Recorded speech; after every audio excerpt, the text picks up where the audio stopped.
is the leading Republican contender.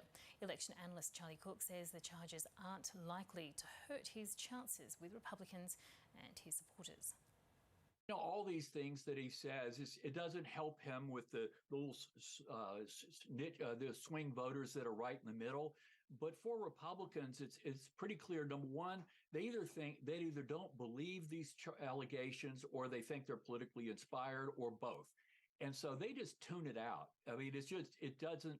In fact, if anything, every time he has like an adverse story or event, it seems to galvanize his support within the party even more.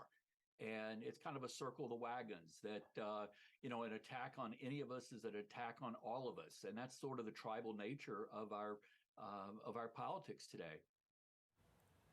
2023 is shaping up to be the hottest year on record, with global temperatures already surpassing previous records ahead of a gathering El Niño weather pattern. The recent wildfires in Canada not only devastated hectares of bushland, but also contributed to a spike in air pollution across the border over New York and Washington. To take us through what we might be in for this year, Jackie Brown is the Research Director for the Climate Intelligence Program at the CSIRO's Climate Science Centre. She says climate change is set to intensify the effects of El Niño. So when we have a La Niña, we know that climate change means the atmosphere holds more moisture. So there's more water out there for the rainfall to be more intense. Now, on the opposite side with El Niño, drier conditions, and we know that climate change means warmer weather, more evaporation, and less rainfall through the southern parts of Australia. So it's not that one makes necessarily the other worse, it exacerbates the underlying conditions. We think about bushfires every summer. That's just business as usual for us. What we've got, though, is a potential El Niño, which means drier, warmer conditions. That's sitting on top of 3 years of La Niña. So those 3 years of La Niña, more growth, so there's more fuel to burn, but things are also still wet. So it really depends how much they dry out over the year and whether we get those right conditions to ignite a bushfire. But definitely, if there is an El Niño, it will be slightly warmer.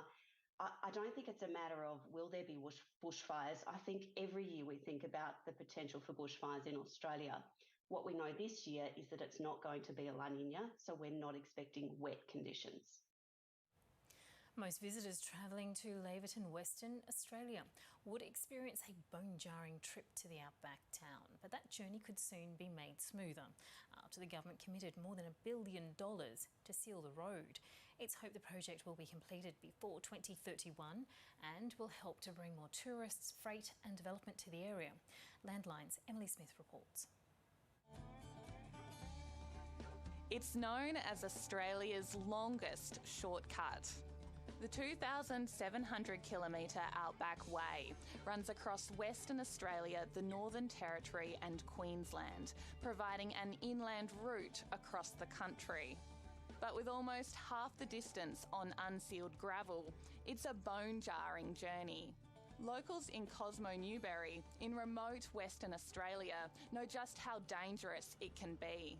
Well, there has been quite a few accidents. Of course, we had a teacher in December passed away after having an accident on the road, which was very, very sad.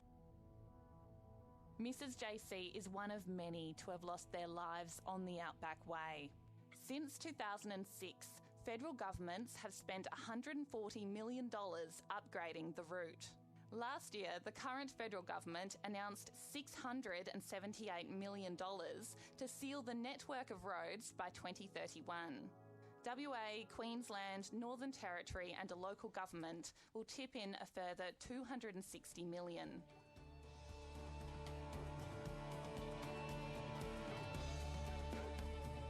Almost 700 kilometres northeast of Cosmo Newberry is Warracoona. Celebrated linguist Dr. Lizzie Markili-Ellis lives there and looks forward to seeing a different type of traveller once the road is sealed. At the moment, there's only people who have four-wheel drive, but later on there'll be people coming through with two-wheel drive and push bikes and, a wheelbarrow maybe. It's hard to quantify how many people travel all or part of the Outback Way every day. But once it's sealed, it's believed that traffic and tourism will dramatically increase. But the Ngunjara elder, who was born near here before being removed to the Warburton mission as a child, worries tourists may not respect the sacred protocols associated with the country. That's our family's country. Tourists must get permits before travelling parts of the road that cut through Aboriginal land, but they're asked not to enter communities and the surrounding countryside. They need to know that they're travelling on private land, Aboriginal land, so we have to get ready. And you can catch the Outback Way today on Landline. That is streaming on iView. The Torch Project is a cultural initiative harnessing the power of art to support First Nations people with experience in the Victorian prison system. Their aim is to reduce the rate of reoffending by nurturing exploration of culture and identity. ABC Artworks spoke to Daniel Church and Melissa Bell, who shared their journey participating in the program and the ways that art practice has been a healing force. I'm Daniel Church. I'm from Darug Country, Gabriel Glen, Liverpool, and I'm a part-time artist and full-time dad. The last 20 years I've been in the system, and probably 16 of that I've served inside. It's been a long time, like half my life, and I've found the torch only just recently, probably in the last 3-4 years. The Torch program goes into all the prisons in Victoria and provides art, cultural and arts industry support to First Nations men and women whose lives have been impacted by the criminal justice system. The incarceration of First Nations Australians in this country is one of the greatest shames and stains on this country that we have. We make up around 3.8% of the general population, yet represent 30% of the adult prison population. The deaths in custody one, that's hard to talk about. Having brothers that are passed in there, and it's very hard for the brothers to talk about stuff and to get it off your chest on paper or on canvas. It's like seeing a psych, I suppose. And I think the important aspect of why this program's so successful is it has been developed by the community for the community. And voices have been listened to build the program. Over the 12 years, there's been so many inspiring stories of change, and Daniel's story is a very powerful story of transformation. I was doing carvings during the day, and then at night, locked in the cell, I'll be painting. It's just an escape. You forget you're in jail. Daniel was in a place of great despair. He was able to connect to the torch, and he made one painting, a very small painting, which was snapped up and purchased immediately. I've been out for about 6 months. I've got about 5 months left of parole, so I've got 3 exhibitions within the matter of being out of jail for 6 months, so I've been pretty busy. Welcome to everybody here. We're at the threshold now of a new era for the Torch. This program's grown. We have at any one time 600 in prisons and in community connected to this program. 100% of the profits goes to the artist. It just gives you more purpose and a bit of confidence and moving on. And you can catch the full story and a whole lot more on ABC TV at 5 p.m. on Artworks. The New South Wales Blues are gearing up for what they say could be one of the most important state of origin contests in years as they step up preparations for their must-win game in Queensland this week. Gavin Coote reports. The Blues are fighting to keep the series alive as they head north to Brisbane's Lang Park following their Game 1 defeat in Adelaide. New South Wales goes into Game 2 without star centre Latrell Mitchell. Mitchell was absent from the Blues' defeat to Queensland 2 weeks ago due to a calf injury. He's been ruled out of Game 2 despite coach Brad Fittler including him on the team sheet. With hopes of no more disruptions, Blues advisor Greg Alexander says the team understands what they're up against. We know what sort of challenge it is, so if we're able to win next Wednesday night, I think it'll go down as one of New South Wales' best, yeah. Mitchell Moses is being touted as one of the key players that could help save the series in Brisbane. Greg Alexander says the 28-year-old has all the tools and is ready to handle the pressure on enemy turf. I think self-belief's a big thing in Origin. You've got to believe that you belong there.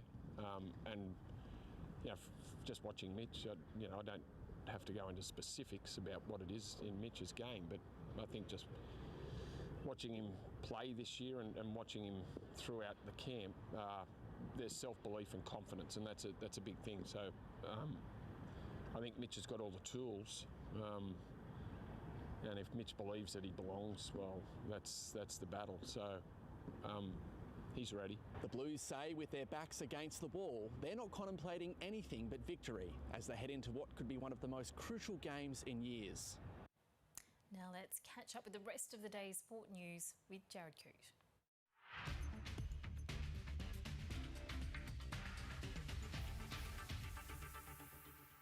The Australian cricket team will resume the third day of the first Ashes test against England in a solid position at Edgbaston in Birmingham. Australia is 5 for 311 in its first innings, trailing the home side by 82 runs. Usman Khawaja starred with his first century in England, an unbeaten 126, while Alex Carey is also not out on 52. England paceman Stuart Broad and spinner Moeen Ali took 2 wickets each. I'm getting sprayed by the crowd as I'm walking out there today, and as I'm going to the nets, that I can't score runs in England, so I guess it was just a bit more emotional than normal. I feel like I'm saying this all the time. Same thing happened in India. Not that I have a point to prove, but it's nice to go out and score runs for Australia, and yeah, just to show everyone that the last 10 years hasn't been a fluke. Red Bull's Max Verstappen has secured pole position for the F1 Canadian Grand Prix. In what was a wet qualifying session, Verstappen was more than a second quicker than his nearest competition, beating out Haas Nico Hülkenberg and Aston Martin's Fernando Alonso. Hülkenberg, however, will start from 5th on the grid due to a grid penalty, with Lewis Hamilton moving up to 3rd. Australian Oscar Piastri will start from 9th for McLaren after crashing in the final qualifying session late in the day. Richmond has claimed its 6th win of the AFL season after beating St Kilda by 20 points in a close contest in what were wet conditions at the Melbourne Cricket Ground. Richmond outscored the Saints 14 points to 1 in that final term to secure the win in what was Trent Cotchin's 300th AFL game.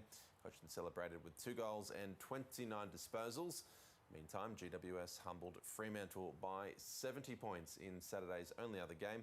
Jake Riccardi was in stunning form for the Giants, scoring 5 goals in the 106-36 victory. In rugby league, the Melbourne Storm has won its 9th match of the NRL season, beating the Tigers by 28 points to 6 at Campbelltown Stadium in Sydney. Will Warbrick scored 4 of the Storm's 6 tries to help his side to victory. That result means the Tigers remain rooted at the foot of the ladder, while the Storm move level on points with table-toppers Penrith and Brisbane. Earlier, the Parramatta Eels moved inside the top 4 with a 34-4 victory over Manly, and the Roosters beat the Knights 18 points to 16. In the Super Rugby Pacific competition, the Brumbies have lost by 19 points to 6 to the Chiefs in their semi-final matchup in Hamilton. In a tight match, opportunities for both sides were extremely limited throughout the match before Brodie Retallick scored a late try to seal the win for the host. The Chiefs will now host 11-time champions, the Crusaders, in the competition final next Saturday. Molly O'Callaghan has won a spectacular gold medal in the women's 100 metres freestyle at the Australian World Championship Trials in Melbourne.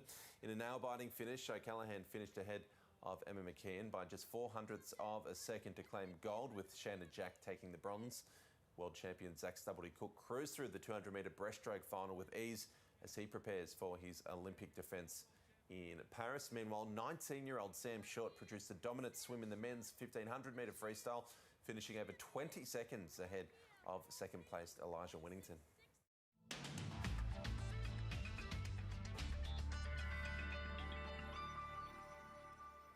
Looking around the country, in Queensland, a clearing shower in the northeast, sunny in the southwest and mostly fine elsewhere. To New South Wales and the ACT, mostly sunny in the north, some cloud over the southeast, snow in the Alps and a clearing shower in the southwest. Widespread showers across Victoria, clearing in the southeast, mostly sunny in the northwest and snow in the Alps. Turning to Tasmania, storms in the west, windy on the highlands, mainly clear in the southeast and mostly cloudy in the northeast. In South Australia, heavy showers over the southeast and central parts, mostly sunny in the west and fog clearing for a sunny day in the north. To Western Australia, mainly fine in the northeast and southwest. Some rain for the south and northwest. And the Northern Territory, mostly sunny over the northwest top end. A late shower in Arnhem, mostly cloudy and cool over the interior and the south. Now to tomorrow's forecast for the capital cities. Mostly sunny in Brisbane, fine for Sydney. Showers in Canberra and Melbourne. Hobart, mostly cloudy. Showers easing in Adelaide, sunny in Perth, and mostly sunny for Darwin. Before we go, thousands of whale watchers have arrived in Argentina's Patagonian coast to catch a glimpse of southern right whales. Now, the whales typically migrate from their icy feeding grounds in Antarctica to make their way to warmer climates for breeding and to nurse their young. Bodies are mostly black with some distinctive white skin abrasions on their heads, and they can grow as long as 18 metres and weigh up to 100 tonnes, making this gathering a sight to fall head over fins in love with. That is the latest from ABC News. Remember, you can also keep up to date at news.abc.net.au and on ABC iView. I'm Miriam Korowa. Stay with us. The World This Week is coming up next.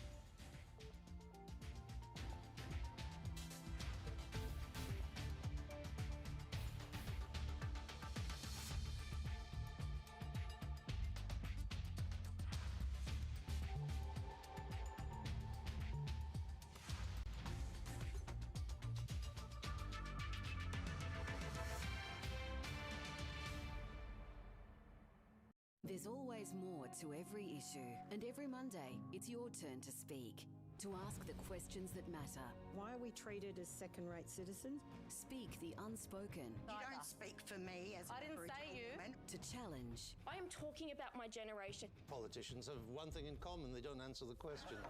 I am doing my best to keep a house over my daughter's head. And every voice matters. Q&A, tomorrow, ABC TV and ABC iView. Do you still find yourself uninteresting? What a great question that is. David Wenham gets to know the man behind the legendary H.G. Nelson. It was easier to lie than it was to tell the truth, because the truth was, can I be honest, embarrassing. The ABC of Greg Pickhaver. Tuesday at 8 on ABC TV and ABC iView. Wednesday. Should we take this further? What are you suggesting? Is it time for lunch? The do's and don'ts of the modern workplace. No! Red flag. We all need to be sensitive to how we interact with each other. A brand new episode. Stop your whining! Deal with it! God, you're annoying! Utopia. Wednesday at 8 on ABC. We need to hard launch ourselves on this town. Operation Sugar Daddy. So what's the plan? We're gonna find rich dumb husbands. And or lovers, preferably old, so they die soon. Must be nice. Have a shower and completely jump classes. Should we have showered? Friends of yours? Of mine? No. Summers, it's me. And me, Marigold. You are mistaken. I am from Paris, via Melbourne. Bonjour. It's au revoir, you French fuck. I'm on the top of the winning list. Get him on the Benjamins. This just This week on News Breakfast, I sit down with the Force. That is the Queens of the Stone Age frontman and founder, Josh Homme. And not for the faint-hearted, hundreds of brave souls bear it all for the annual Dark Mofo Nude Solstice Swim. See you Monday.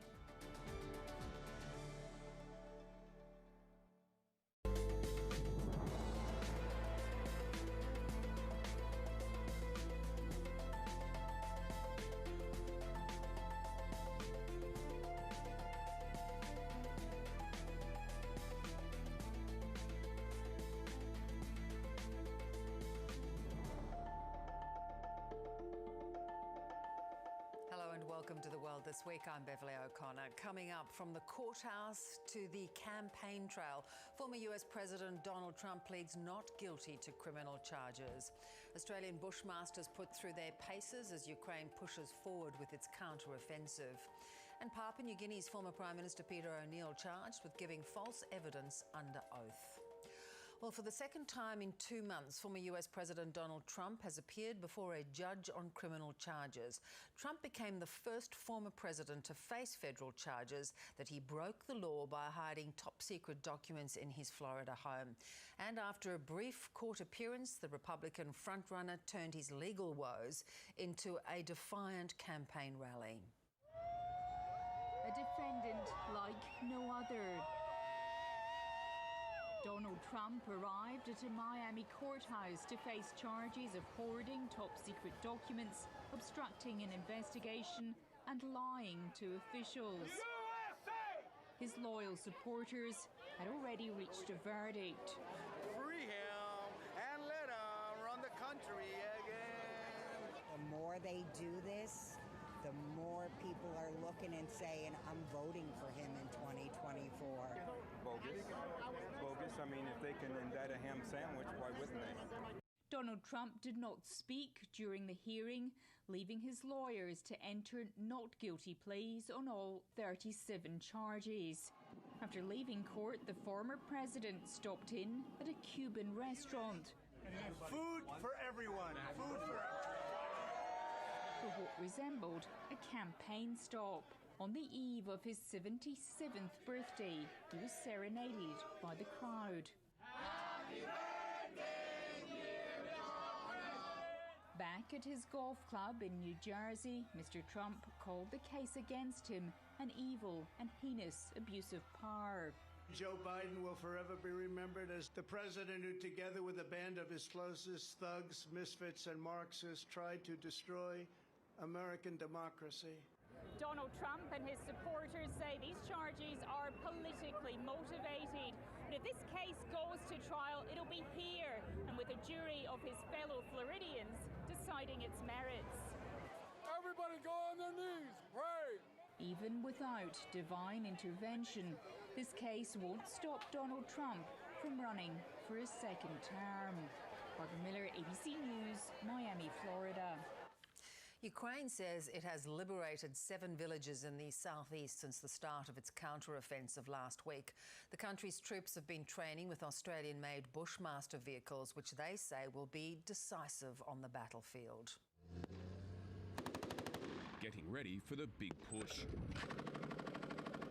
In a secret location, these troops are practicing advancing and withdrawing in combat in one of their Bushmasters. It's fantastic. Words cannot express it. Such a powerful vehicle. Bushmasters work perfectly. They can withstand RPG shots, run into mines, and take enemy machine guns. Bushmasters carry 10 troops at a time in and out of frontline areas, and they've been helping keep these soldiers alive during fierce battles in Bakhmut. We came under fire from Russian artillery, but this vehicle survived, and everyone inside, including me, remained alive. And they're eternally grateful to Australia for sending Bushmasters to Ukraine. They supported us not only in words, not only diplomatically, but also in deeds. They sent their wonderful machines, which performed their task very well in the defence of Ukrainian independence. Built in Bendigo and now serving on the front lines of eastern Ukraine. Bushmasters like this one will play a crucial role in the counter-offensive, ferrying troops to the front lines. It is almost impossible to shoot it, compared to the armoured personnel carrier. And they would like Australia to donate some more. Australia, please give us more Bushmasters. At least 15 more per battalion would be ideal. A gift that could save Ukrainian soldiers' lives on the front lines. Steve Kinane, ABC News, Eastern Ukraine. PNG's former Prime Minister Peter O'Neill is facing perjury charges, accused of giving misinformation at a government inquiry. It was investigating a loan he received while in office, organised by the Australian arm of a Swiss bank. Leaving the watch house to chants and cheers. Moments after being released on bail, the former Prime Minister staged a makeshift rally in a police station car park. Not even a year has passed, and the government is making wrong decisions that are affecting lives in this country. Kind wrong decision. We'll have a few weeks after. Peter O'Neill was questioned today and charged with 3 counts of giving false evidence. Mr O'Neill, I was asking you... It relates to an inquiry that investigated a complex loan for the O'Neill government to buy a stake in an Australian PNG gas company. The deal was negotiated by the Australian arm of the Swiss bank UBS. The PNG government later sold the shares, losing $340 million. They've believed my political opponents and other people who went and made statements in the Commission of Inquiry. This will add fuel to the already fiery contest between Mr O'Neill and the Prime Minister. James Marape has a grace period from a vote of no confidence till early next year, but Mr O'Neill appears determined to use these charges as a platform to keep up the political pressure. This is all part of the game that they're playing to try and intimidate me and harass me. But let me tell you that I am not going anywhere. Mr O'Neill is expected to face court in the coming days. Tim Swanston, ABC News, Port Moresby. An investigation is underway after 2 members of Japan's self-defence force were killed in a shooting incident at a military range. An 18-year-old was taken into custody shortly afterwards on suspicion of murder. Our North Asia correspondent James Oaten is in Tokyo.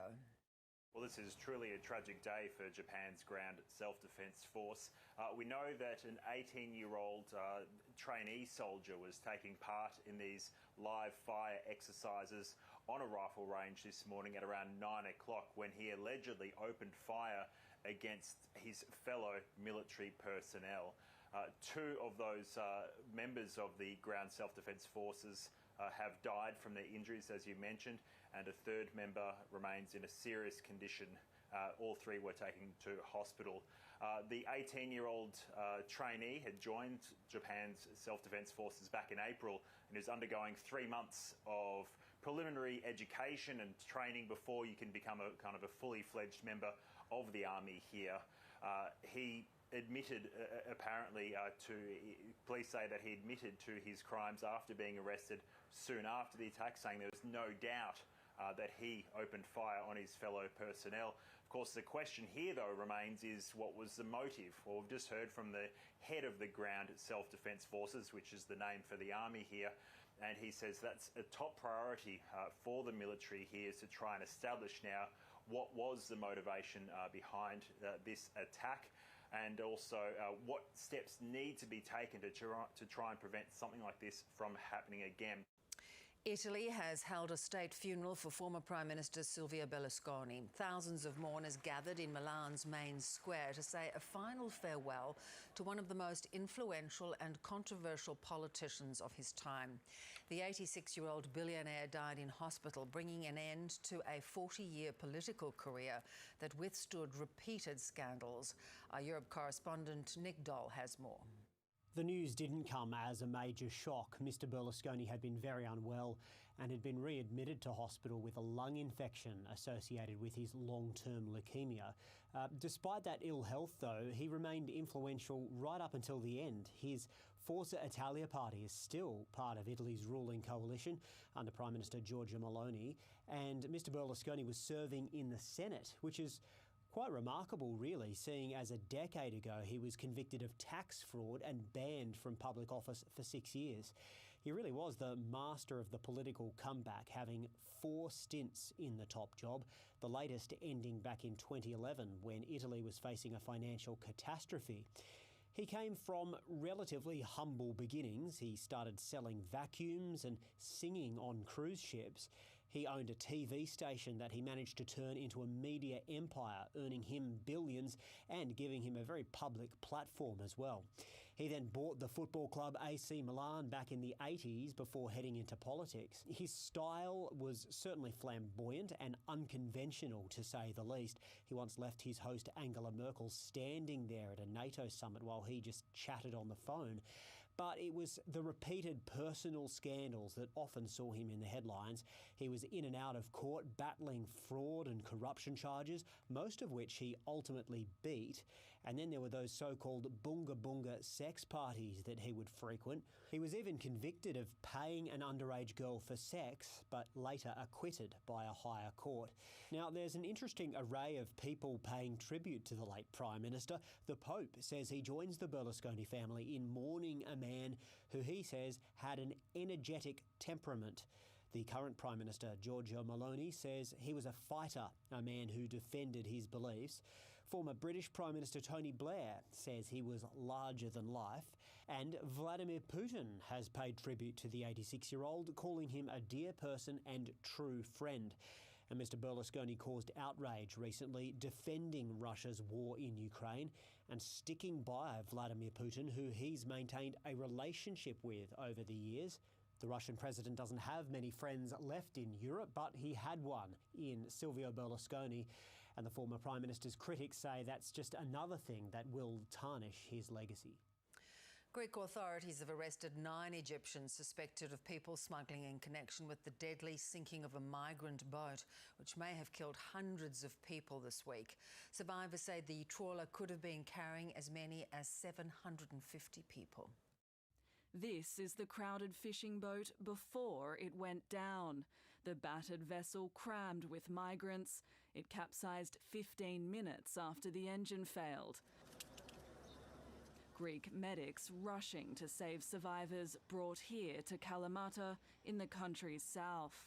The number of missing persons may be really high right now, but because there is no concrete number of how many were on board, we hear about 750 people. At a shelter set up by local authorities, more than 100 survivors are recovering, including Palestinians, people from Egypt, Pakistan and Syria. They appeared distressed. Who wouldn't be distressed after a shipwreck? We hope more survivors will be found. It's believed the fishing boat left from Libya, hoping to reach Italy and the EU. The Greek Coast Guard says those on board refused help, but activists have thrown doubt on that claim. The only way we're going to avoid people going on these perilous journeys is if countries of origin, countries of transit, and countries of destination work together. The route is one of the deadliest in the world. More than 1,000 migrants have gone missing in the Mediterranean this year, but some wrecks are never recorded. Ahead of elections, Greek political parties called off campaign events and declared 3 days of national mourning. Bonnie Simons-Brown, ABC News. Well, let's return to Ukraine, where the collapse of the Novakhovka Dam is one of the biggest industrial disasters Europe has seen for decades. Ukraine is insisting Russia deliberately blew the dam up, while the Kremlin is still calling it an act of Ukrainian sabotage. Whoever's responsible, innocent civilians are suffering as catastrophic floods engulf whole towns and villages. Here's Michael Vincent. Sir, he sent me a message in the morning saying, "Have you seen what the bastards did?" And no, and I'm opening the news and everywhere it's videos of the flood. And I got scared for my family over there.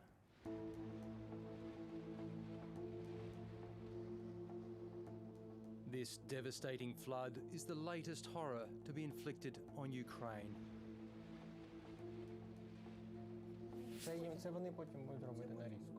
Vasil and his family came to Australia 10 years ago from the Kherson region. They've since been back to set up an Aussie-style coffee shop in the now flooded city. Anzac, Binkswigs, Lamingtons, flat whites, long legs, you know it. We literally just copy Australian coffee shops back there. But we opened it just a couple of weeks before the invasion. The coffee shop survived the flood. His family home did not.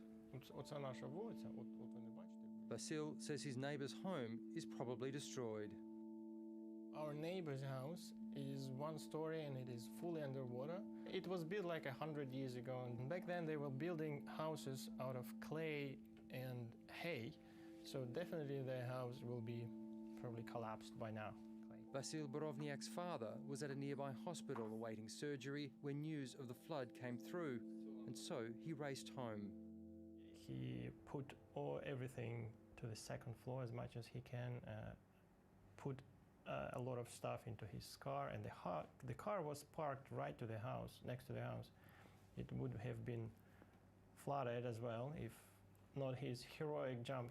It was a bit painful for him to even walk, but he did it and then returned back to the hospital and did his surgery at 9 a.m. Ukrainian authorities have been working around the clock to rescue as many people and animals as possible.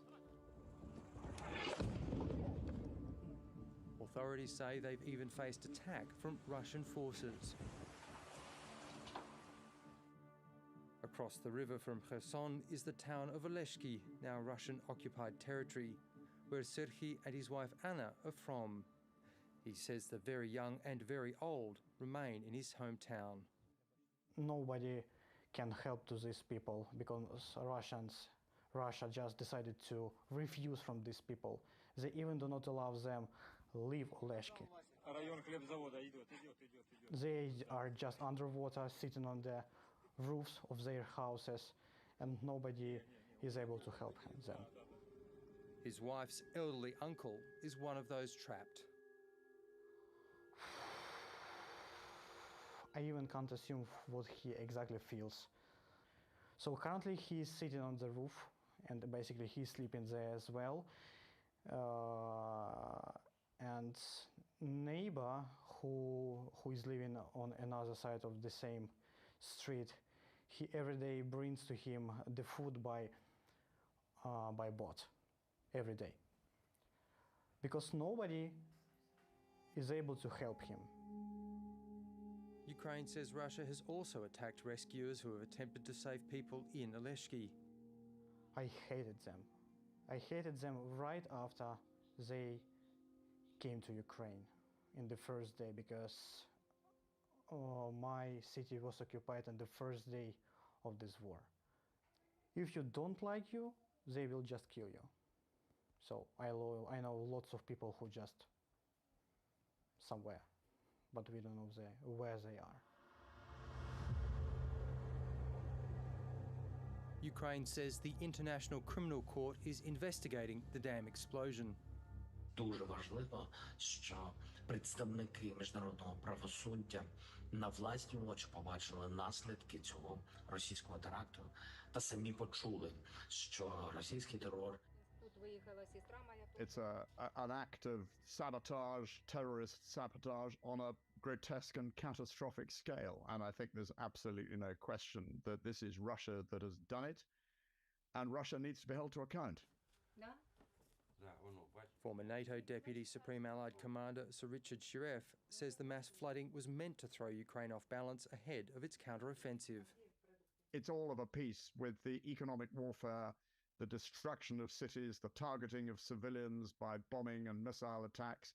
And it's an act of terror in that sort of bracket to strike at Ukrainian infrastructure and to strike at the Ukrainian state.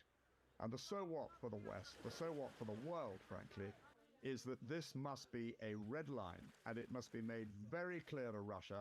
Any further escalation will attract massive, massive pain on Russia's part.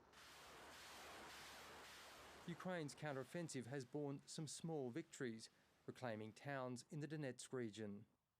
If I was in the driving seat here, I'd be looking to conduct probing attacks, spoiling attacks, reconnaissance by force, deception on multiple axes on that 1,000-kilometer frontage to keep the Russians guessing, to build up information, to understand where they're strong, where they're weak, before delivering a major blow. The destruction of the dam has caused Russia a major problem of its own, cutting off water to Crimea. As it is, the Russians have shot themselves in the foot with the flood because all that drinking water, the Crimea's supply of water, was dependent on the Novokakova Dam as well. Vasil and his mother Olena are checking up on his dad to find out where he'll live when he leaves hospital. He doesn't want them to worry. The floodwaters aren't expected to recede for at least another week, and the war has no obvious end in sight. we have these hopes because we still believe that we will be able to get back to our homes. The four siblings who survived a 40-day ordeal in the Amazon jungle after their plane crash have been reunited with their family. The eldest, a 13-year-old girl, has been credited with keeping her siblings alive.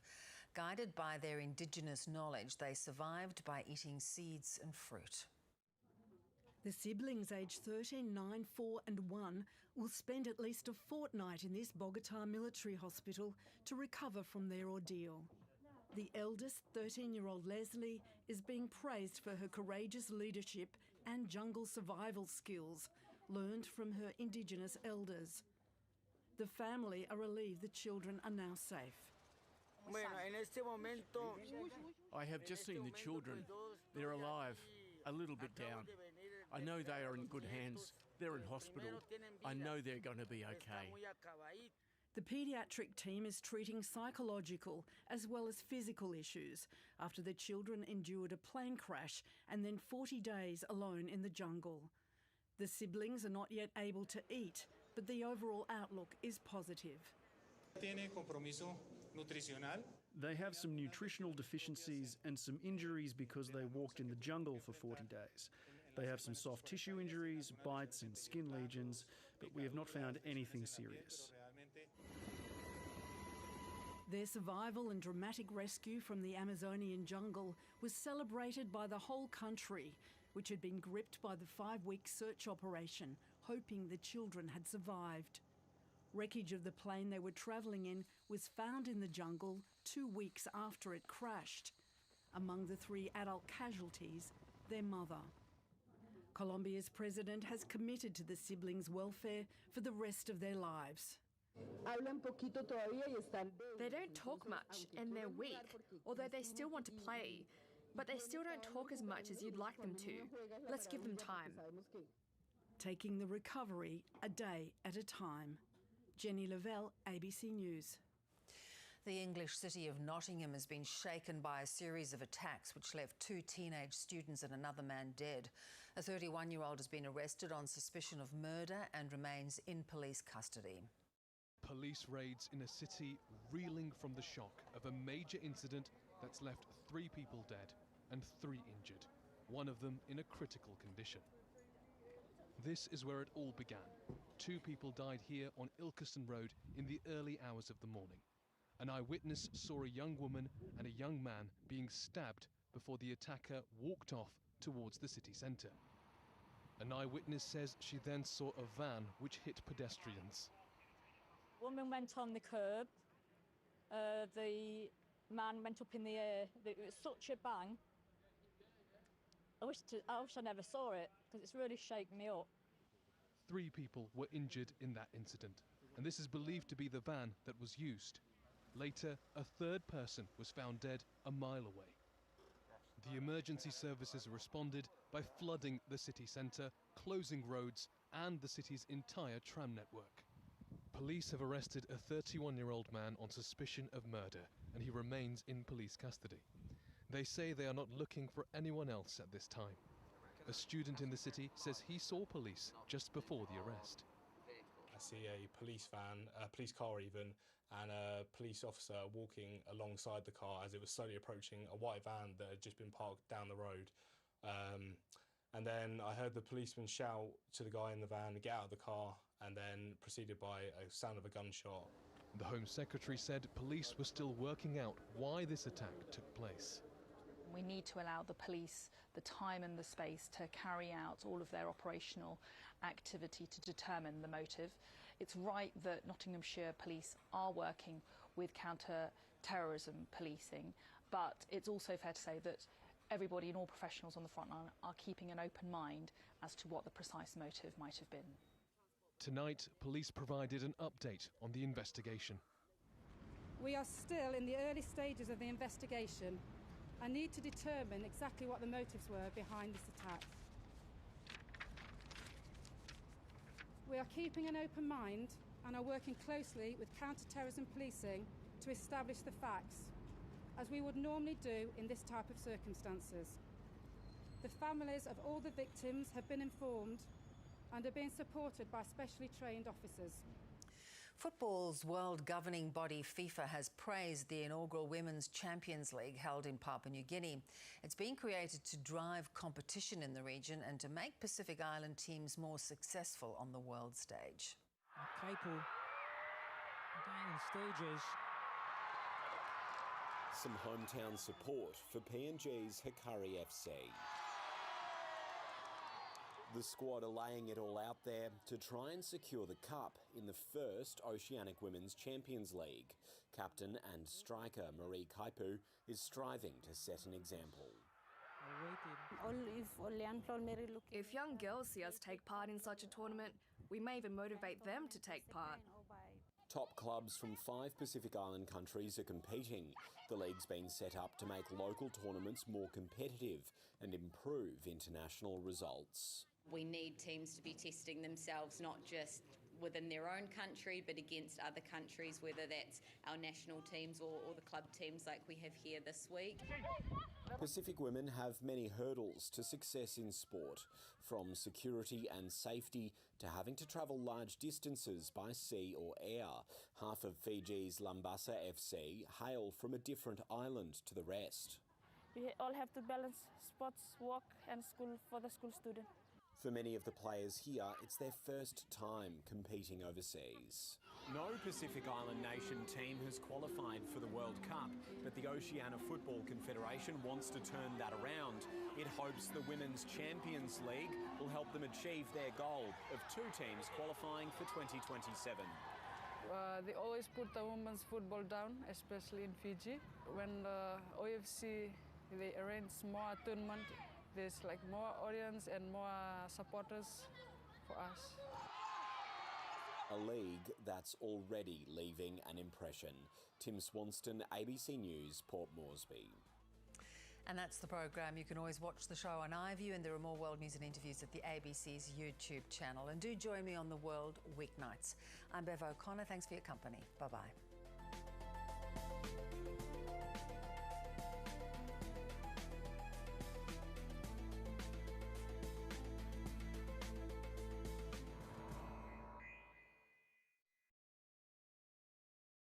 Tomorrow. One of the things that I love about Hugh is just his real honesty. Boom, and I whack my hand on the door. He doesn't pretend to be a guru. He's mainly just telling his own stories. How podcaster Hugh Van Cuylenberg ran out of resilience. Everyone was turning to him for help, but he was struggling himself. I harboured a great deal of shame. I think there was a lot to untangle there. And learnt to love imperfection. I don't have everything sorted. The idea of embracing imperfection, it was life-changing for me. Australian Story, tomorrow at 8. This was a grave national security breach, the extent of which is hard to fathom. Australia's greatest untold spy story. Oh, we got a spy inside ASIO. There was kind of like, wow. Somehow, somewhere along the line, something snapped. This guy flew under the radar. The explosive investigation. It will shock many. Australians are owed an explanation. What was your reaction when you learned that there was a traitor? Hate? The mole hunt is never over. Four Corners, tomorrow, ABC and ABC iView. Gruen is back for a brand new season, bringing enhanced host technology using AI, CGI and GPT on your ABC. What the? Analysing advertising, utilising facial recognition technology. Unsubscribe! Now that's genius! It's the future! It's terrifying. It's already here. It sounds like hell. Gruen, returning Wednesday, 8:30 on ABC TV and ABC iView. Doing ads makes me feel so inhuman. The extraordinary true story of how the Calabrian Mafia came to Queensland's cane fields. It's hard to imagine this place is the heart of their criminal activities. The Black Hand starts Tuesday, June 27. Little town has everything you need. You'll find they're mostly a friendly bunch. We have a visitor in town. She's frightened as something. Town is full of psychopaths. Bay of Fires starts Sunday, July 16.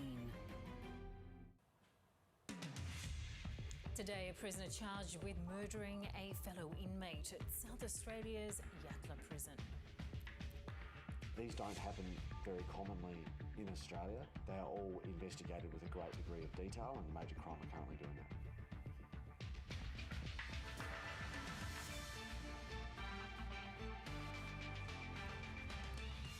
Also ahead, the fallout continues. David Vann resigns from the Liberal Party following allegations of inappropriate behaviour. Australians are being urged to get their latest COVID booster amid a fresh wave of infections. And birthday celebrations fit for a king. Thousands turn out to celebrate the British monarch.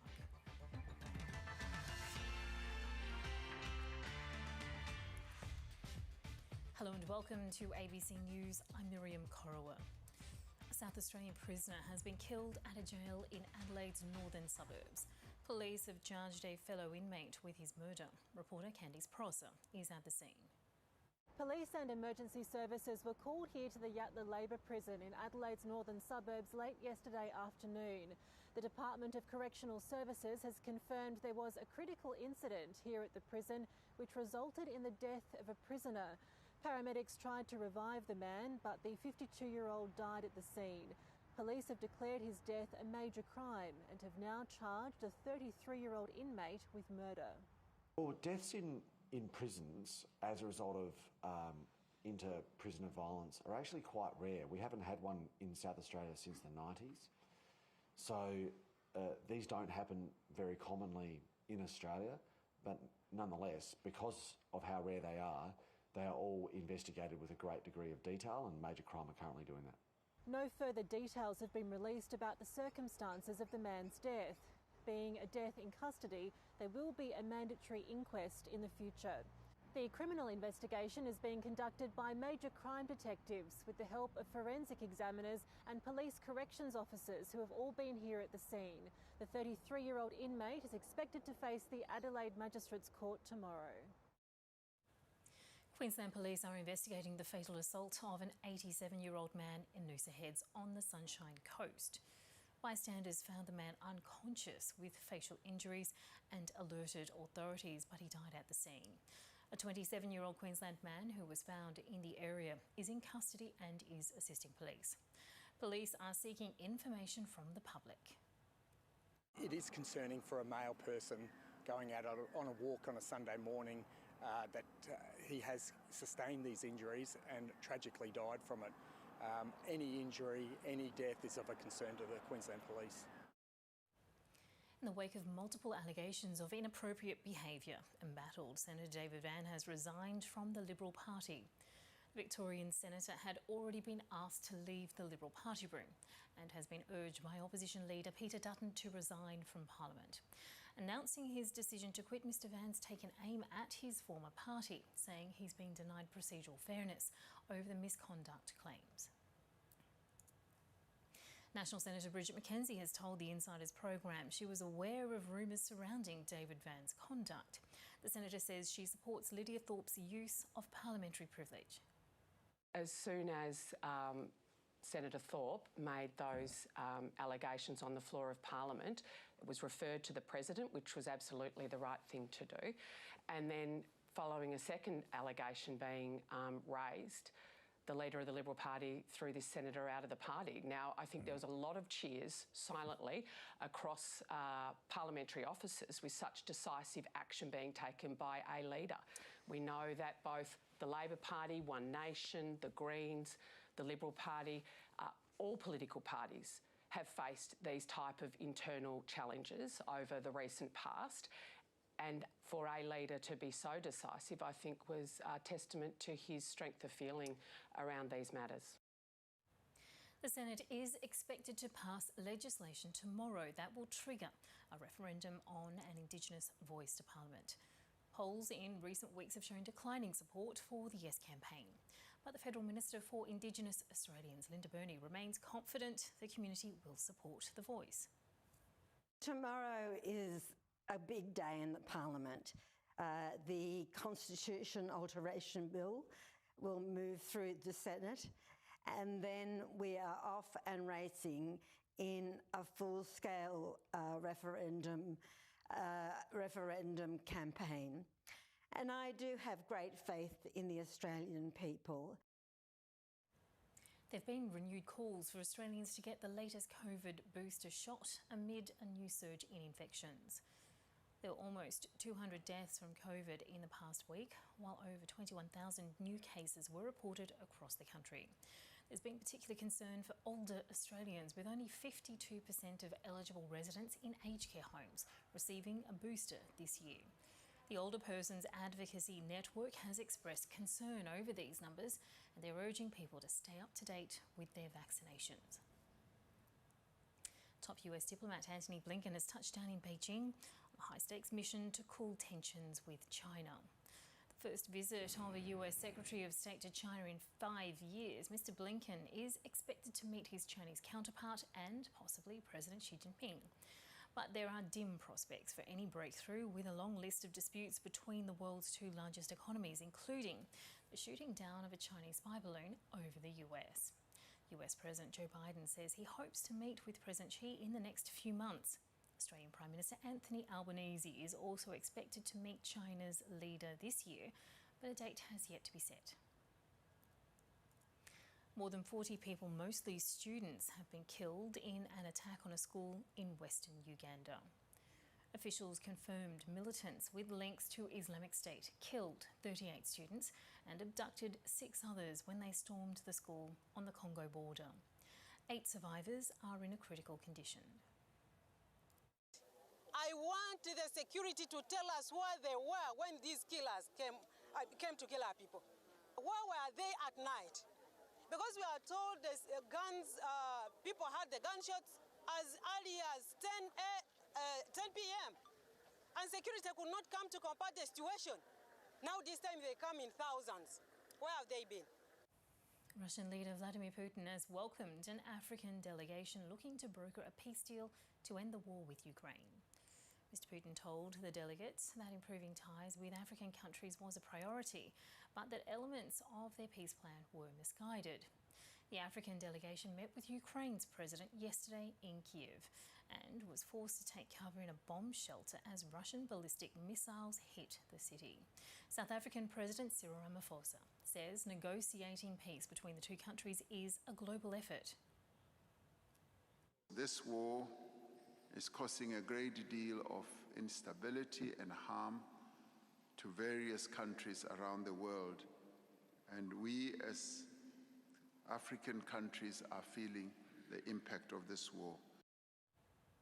European leaders are facing pressure to address migrant drownings in the Mediterranean after the latest deadly shipwreck off the coast of Greece.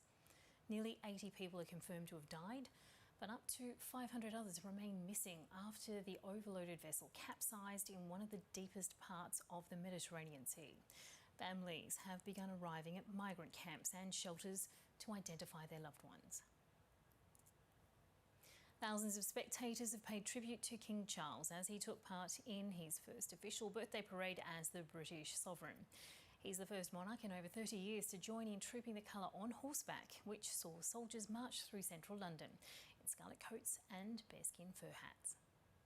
Finally, it was a birthday parade for him. Guards! Royal salute! Present! Arms!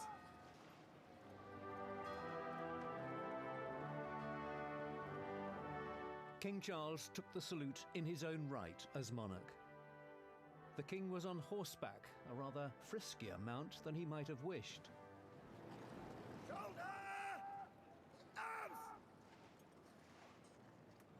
Princes George and Louis and Princess Charlotte were taken to watch from a window overlooking Horse Guards as the parade got underway.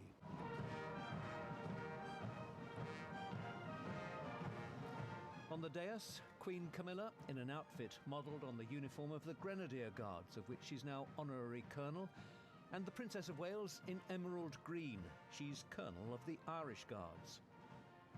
For the first time in more than 30 years, all 5 of the Foot Guard regiments were on parade. The colour being trooped was that of the Welsh Guards.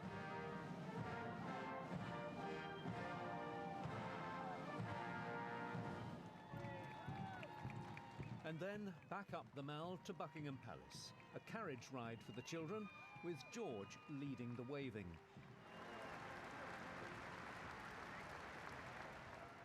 The King led the principal members of the family onto the palace balcony for the flypast, which couldn't take place on Coronation Day because of the weather. But in the clear skies of summer appeared the Battle of Britain Memorial Flight and some of the RAF's latest and loudest jets, including 18 Typhoon fighters spelling out the letters CR, Charles Rex, in tribute to Britain's new king.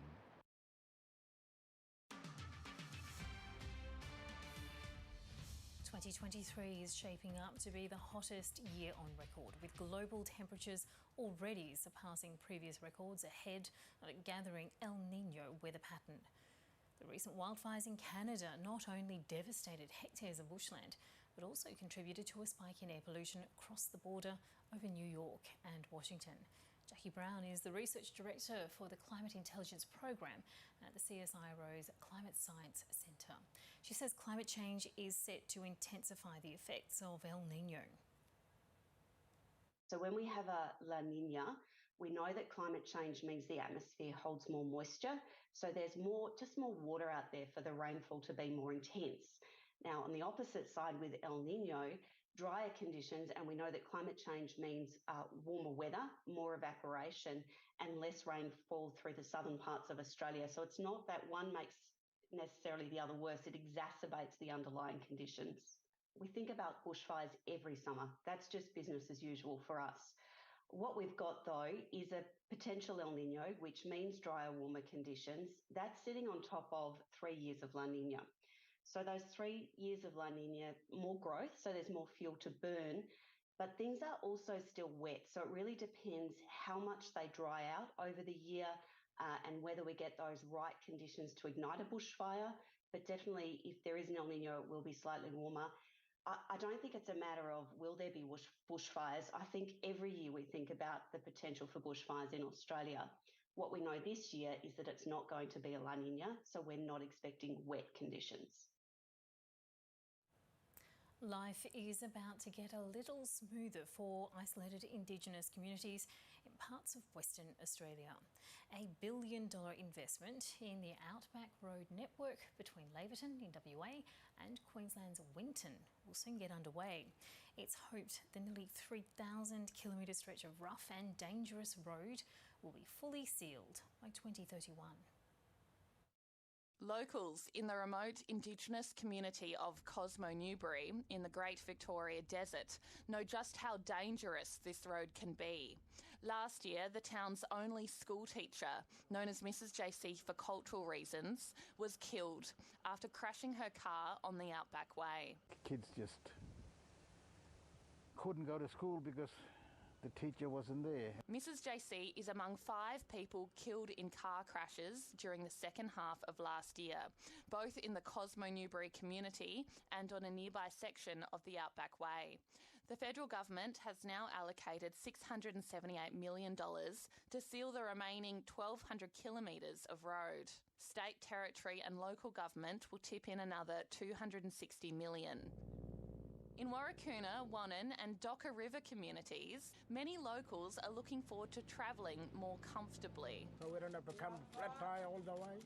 Have you had a flat tyre before? Yes. How far have you had to drive with it? Miles. Remote communities are preparing for the sealed road to bring more tourists. There'll be people coming through with two-wheel drive and push bikes and, a wheelbarrow maybe. There's nerves too. Concerned not every tourist does the right thing. They're travelling on private land, Aboriginal land, so we have to get ready.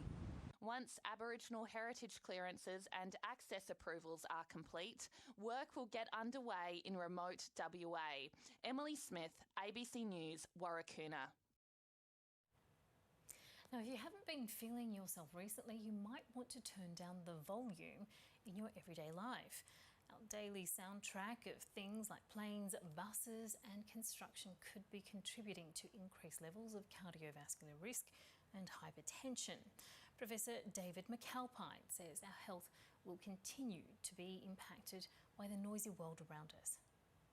Our problem is we don't have ear lids. We've got no way of actually switching off the sound we have. And our listening brains are always awake even when we're asleep. And that's the real problem. We're always alerted to sounds. And as our noisy world gets noisier, that's impacting on our health. We evolved that way. We need to know the saber-toothed tiger creeping up on us. We need to know the sound of the barbarian at the gate. We need to know when we're asleep that the baby's crying at 2 in the morning. So it's a natural stress response that gets us alert, gets our juices flowing, if you like, our adrenaline, our heart rate, and that goes up. But if that's happening 12 times a night because they're building work next door or they're on the traffic and infrastructure programs, that's when it becomes a problem. Well, if we think about our stress response, as I said, there are those hormones, the adrenaline, etc., that gets us going. And that's a good thing if we need it. We need to be alert. But what happens as any stressor, so whether it's cigarette smoking, too much alcohol, diet, not enough exercise, there's pressure put on your blood vessels. And that increased stress that you get from the sound is actually having the same effect. It's tightening your arteries, it's making your heart work harder, and you get the heart attacks or stroke, things like that are essentially associated with that stress response. So that's a really important point, because we do think about hearing health a lot, and particularly in Australia where it's a big issue and it's well known. The non-hearing health things are related to the level of sound or the intensity of sound. And there are two issues. One, when you have about 60 decibels of sound, which is about conversational level, if you have a decibel over that, every decibel over that, is a 1% increase in heart attacks and other cardiac incidents, because you simply can't adapt that out. And the other issue is that if someone says, oh, the average sound level in your house is 50 decibels, you think that's okay between 10 and 6 in the morning. But if it's spiking between 40 and 60 decibels because the jackhammer goes off 10 times a night, you're going off 10 times a night as well. That's stress. The regulations we've got, the noise at work regulations are there, and they have been there for a while. The noise at play regulations don't exist, so you're already damaging your hearing when you go to a nightclub, and we know that's a big problem. But it's that bleed through into the rest of our lives. As we increase the density of our cities, we're bleeding through sound into other people's lives that really they can't get rid of. They're one of Australia's iconic birds of prey, but each year endangered wedge-tailed eagles are killed on power lines across Tasmania. An effort to help save the birds could come from an unusual source, an Aboriginal artist who's hoping to use her creations to raise awareness about the issue. For generations, Palawa women like Jeanette James have been stringing necklaces made from iridescent shells collected in Tasmania's coastal waters. I always try and make something as traditional as I can initially, and then branch out to something more modern. Over time, she's expanded her use of materials from mariner shells to echidna quills, and now through an unusual collaboration, the claws of eagles. If nothing else, the necklace I make hopefully will cause a conversation. Wedge-tailed eagles are listed as endangered in Tasmania, with only around 1,000 left in the wild. But at least 24 are dying each year after coming into contact with electricity lines. So that's an indication of burns. The Tasmanian Museum and Art Gallery, known as TMAG, collects many of the carcasses, and after identifying the cause of death, shares its research with the state's electricity distributor. That triggers our mitigation response. So we go through, we put in bird flappers, which are the ones that hang off the power lines. Only some parts of the birds are kept here at the research collection, and rather than letting other parts like the claws go to waste, TMAG is collaborating with First Nations artists like Jeanette James. One of her creations has since been acquired by TMAG, and another has been selected as a finalist for the country's most prestigious Aboriginal Art Awards, to be held in Darwin in August. It's fantastic to be able to see these specimens and to give them essentially a new life that lets us to share the story of these birds and help get people a bit more aware of some of the threats that they're facing in the wild. Threats that are impacting the survival of Australia's largest raptor. Jono Gibson, ABC News. Dachshund owners are rejoicing in Melbourne's southeast this morning after breaking a Guinness World Record for the largest dog walk by a single breed. Courtney Withers reports.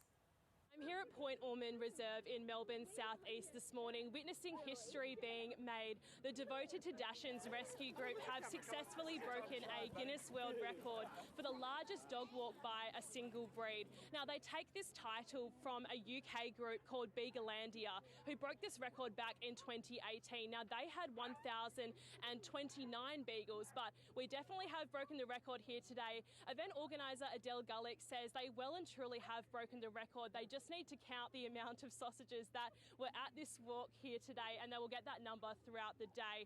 Now, everyone had to donate a gold coin donation, so those funds are going towards the Dachshund Rescue Group to help Dachshunds in need. It's for a really good cause.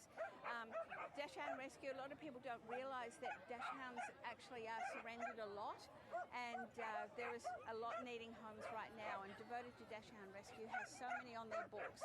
A lot of them need surgery, and so any money raised goes towards helping them get their surgery and find new homes. So obviously an electric atmosphere here today.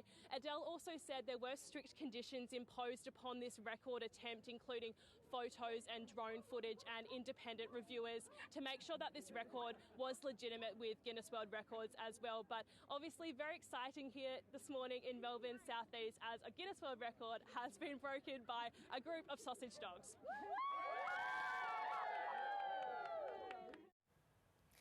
The New South Wales Blues are gearing up for what they say could be one of the most important State of Origin contests in years, as they step up preparations for their must-win game in Queensland this week. Gavin Coote reports. The Blues are fighting to keep the series alive as they head north to Brisbane's Lang Park following their Game 1 defeat in Adelaide. New South Wales goes into Game 2 without star centre Latrell Mitchell. Mitchell was absent from the Blues' defeat to Queensland 2 weeks ago due to a calf injury. He's been ruled out of Game 2 despite coach Brad Fittler including him on the team sheet. With hopes of no more disruptions, Blues advisor Greg Alexander says the team understands what they're up against. We know what sort of challenge it is, so if we're able to win next Wednesday night, I think it'll go down as one of New South Wales' best. Yeah. Mitchell Moses is being touted as one of the key players that could help save the series in Brisbane. Greg Alexander says the 28-year-old has all the tools and is ready to handle the pressure on enemy turf. Yeah, I think self-belief's a big thing in Origin. You've got to believe that you belong there, and just watching Mitch, I don't have to go into specifics about what it is in Mitch's game, but I think just watching him play this year and watching him throughout the camp, there's self-belief and confidence, and that's a big thing. So I think Mitch has got all the tools, and if Mitch believes that he belongs, well, that's the battle. So he's ready. The Blues say with their backs against the wall, they're not contemplating anything but victory as they head into what could be one of the most crucial games in years. Now with the rest of the day's sport news, here's Jared Coote.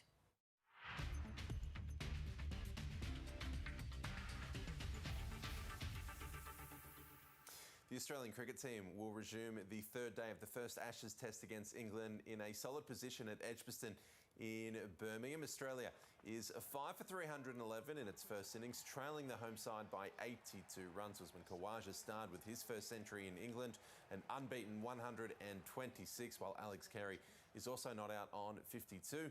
England paceman Stuart Broad and spinner Moeen Ali took 2 wickets each.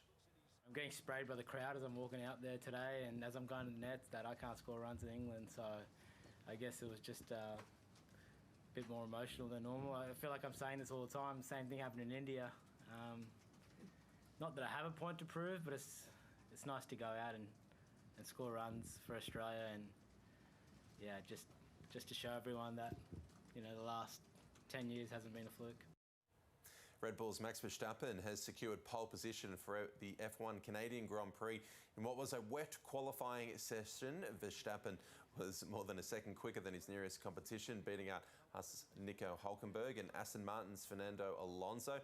Hülkenberg, however, will start from 5th on the grid due to a grid penalty, with Lewis Hamilton moving up to 3rd. Australian Oscar Piastri will start from 9th for McLaren after crashing in the final qualifying session late in the day.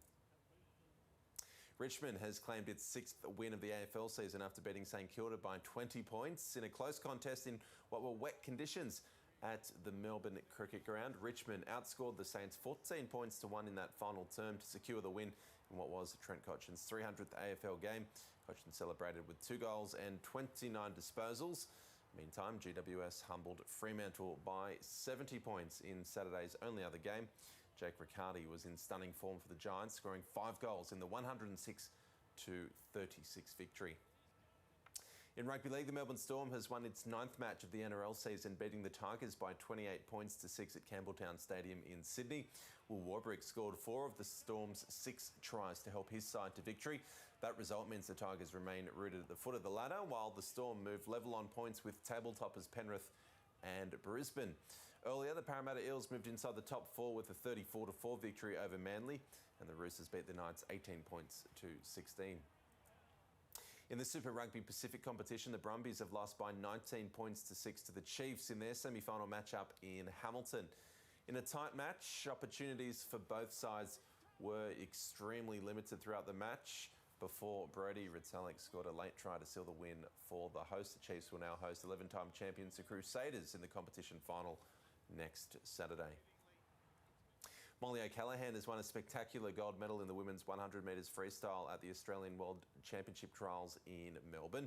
In a nail-biting finish, O'Callaghan finished ahead of Emma McKeon by just 0.04 of a second to claim gold, with Shanda Jack taking the bronze. World champion Zach Stubblety-Cook cruised through the 200-metre breaststroke final with ease as he prepares for his Olympic defence in Paris. Meanwhile, 19-year-old Sam Short produced a dominant swim in the men's 1,500-metre freestyle, finishing over 20 seconds ahead of second-placed Elijah Winnington.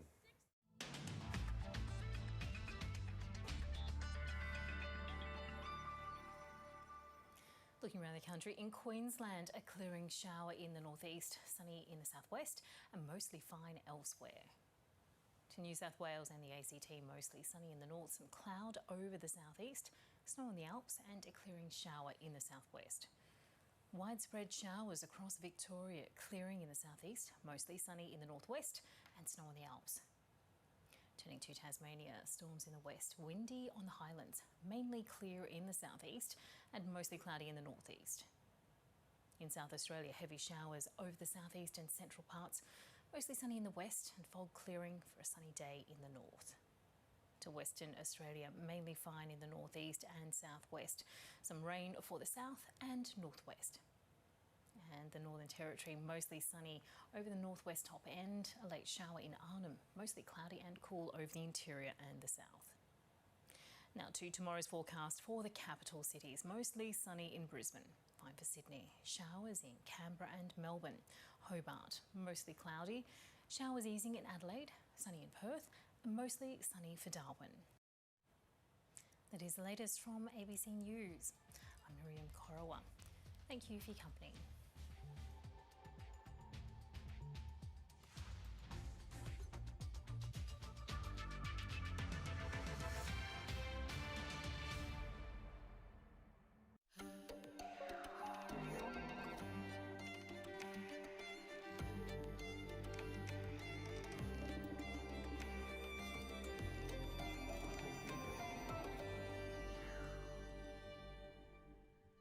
Hello. For the past 20 years, Australian Story has forensically followed the case of Kathleen Folbig, a woman convicted of killing her 4 children. During the years of her imprisonment, her supporters worked and worked to draw attention to scientific breakthroughs that ultimately led to her pardon and release last week. Kathleen Folbig has always maintained her innocence, although in the trial her husband testified against her and he still thinks the jury got it right. This is an update of how the case for her freedom was built over more than a decade.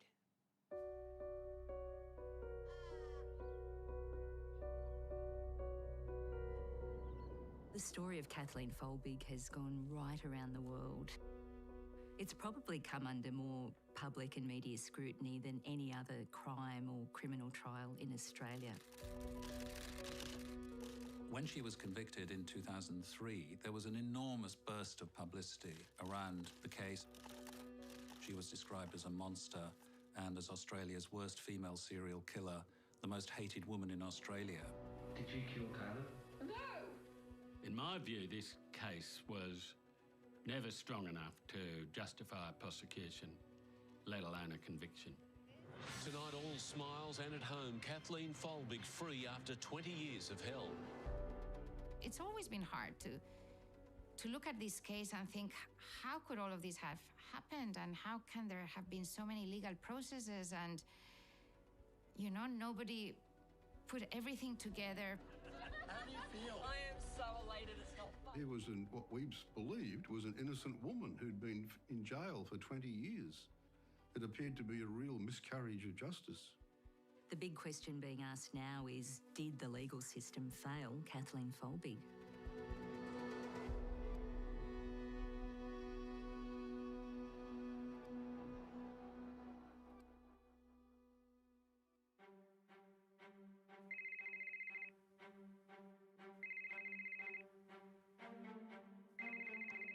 You are about to receive a phone call from an inmate at Sentinel Correctional Center. Your conversation will be recorded and may be monitored. If you do not wish to receive this call, please hang up now. Hello, good morning. Good morning, Bub. How are you? Good, how are you? I'm good. What have you been up to? Oh, not too much. In 2018, Australian Story broadcast phone calls between Kathleen Folbig and her childhood friend Tracy Chapman. And Kathleen Folbig was speaking from jail, and it's the first time we'd heard her voice. Kath usually rings about 9:30 in the morning, most days. Just do the cleaning and all the laundry and all the stuff you do when you're in here. Bit same old, same old. I've known Kath since we were little, at primary school together. But generally, are you feeling okay? Yes, well, I've been in here long enough. She's not standing there screaming all the time, I've been wrongly done. That's not Kathy's way. I think I just kept thinking to myself, no, I have full faith in this justice system. She would rather sit there, go through due process and let the world see that they made a really big mistake.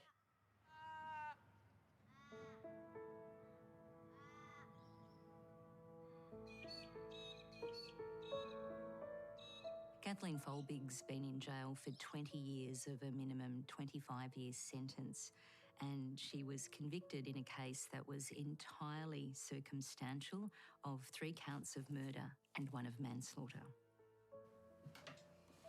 There is an extraordinary team of supporters who have gathered together in the last few years to promote her case and to argue that, in fact, she's innocent of the crime she was convicted of. It's a team that includes businessmen, it includes lawyers. I try to get out to see Kathleen as often as I can, so I drive from Newcastle to Cessnock. We'll go through what's happening with the legal process. In 2013, I gathered together the great legal minds in Newcastle and started researching and looking into it. There's no doubt Kathy had a difficult life long before she ended up in jail.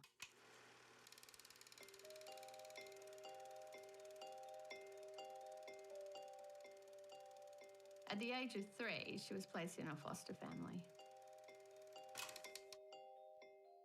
Kathy told me that her father had murdered her mother, which is how she ended up in the foster care system. Kathleen's father, he liked to drink, and so did her mother, Kathleen Donovan. When her mother left in a fight, he went after her, he begged her to come back. When she refused, eventually he stabbed her 24 times. She finished school after the trial HSC and she met Craig around that time. I just sort of thought that's what I was on the planet for. To need a fella, get married, have a child, do the family. I guess because of, being a foster kid in a state ward, and, I just sort of thought family was to be the ultimate important thing. Caleb was the firstborn. He was born on the 1st of February 1989. Sadly, he only lived 19 days. Kathleen said she'd gone to check on him and she'd found him limp and lifeless. Caleb's cause of death was determined at autopsy to be sudden infant death syndrome. A sudden death of an infant under 1 year of age, which remains unexplained. Once she was pregnant with Patrick, she was apprehensive, but she was excited. The general consensus was that it only happens once. Patrick was born on the 3rd of June 1990. When he was about 4 months old, Kathy said she found him to be not breathing. Craig performed CPR. Kathleen called an ambulance and Patrick was revived on that occasion. Patrick developed severe brain damage stemming from that life-threatening event. And I think that ultimately led to a seizure disorder. 4 months later, when Patrick was 8 months old, Kath had put Patrick down for a sleep and she said she went in and found him not breathing. An ambulance was called, but he wasn't able to be resuscitated on that occasion. The pathologist determined that death in Patrick's case was due to airways obstruction, which was in turn due to epileptic fits, which was in turn due to an encephalopathic disorder or disease of the brain. Kathleen Folbig's third child was Sarah, born 18 months later. Sarah was the cheekiest one ever. Run around sticking her tongue out at you if she just thought that was going to get a laugh. In August 1993, when Sarah was 10 months old, Kathy said she'd got up to check on Sarah and found her to be lifeless. An ambulance was called and she was unable to be resuscitated. Sarah's death was determined to be a sudden infant death syndrome case. You're such a busy baby. 3 years after that, the Folbigs had a fourth child, Laura. Knock on the door. She was the only one of the Folbig babies to reach their first birthday. Oh, you just love doing that, don't you? You think you're funny?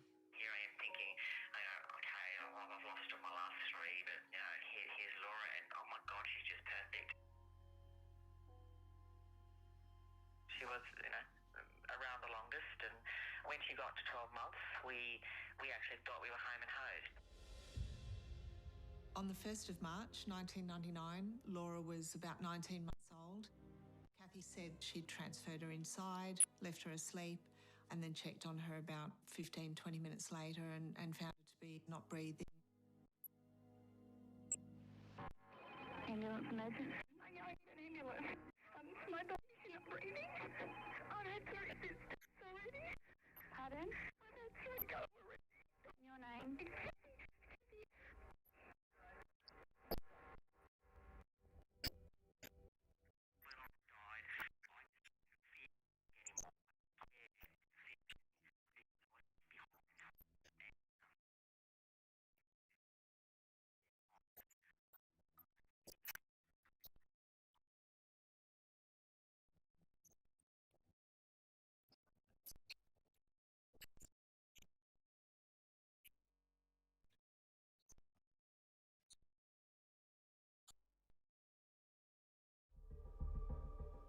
Myocarditis means inflammation of the heart muscle. Dr. Carla, the autopsy pathologist who conducted the autopsy on Laura, determined that the cause of death was, in fact, undetermined. When Laura died, she was aged about 18 to 20 months. And that's just far too old for that death to be called sudden infant death syndrome. Alan Carla did a thorough examination of Laura's little body. And this is the 4th child in his family. And he said, well, I can't say to you 100% that Laura wasn't suffocated. In the 90s and the early part of this century, there was a general sentiment that 1 death in a family is a tragedy, 2 deaths in the same family is suspicious, and 3 infant deaths in the same family should be considered as homicide until proven otherwise. The big turning point in the case was when we received a phone call from Craig. He wanted to have a talk about things. Craig had told us that Kathleen continually became stressed with the children. And then finally, he said, my wife keeps a diary, and there's suspicious entries in that. Wouldn't have handled another like Sarah. She saved her life by being different. That stress made me do terrible things. Got so bad I nearly purposely dropped her on the floor and left her. What scares me most will be when I'm alone with the baby. With Sarah, all I wanted was her to shut up. And one day she did. It raised the hairs up the back of my neck. The way I read it, it could only be taken one way. From that moment, it was a murder investigation. Kathy, did you kill Caleb? No! Did you kill Patrick? No! Did you try to kill Patrick on that near-miss episode? No! Did you kill Sarah? No. And did you kill Laura? No. It wasn't until he was asking those questions that I sort of finally semi-clicked what was going on. It was just so shocking to me, and it was a dawning and realisation that people have been saying things and people are alleging things, you know. Kathleen Folbig was charged over her children's deaths, and in 2003 her trial opened with huge media interest. Kathleen Megan Folbig has pleaded not guilty to murdering the children. The Crown says the accused smothered each of her children to death. She either deliberately killed them or wanted to render them unconscious to, in effect, put them to sleep. One of the most compelling aspects of the prosecution was that Craig, the father of these children, actually gave evidence against Kathleen.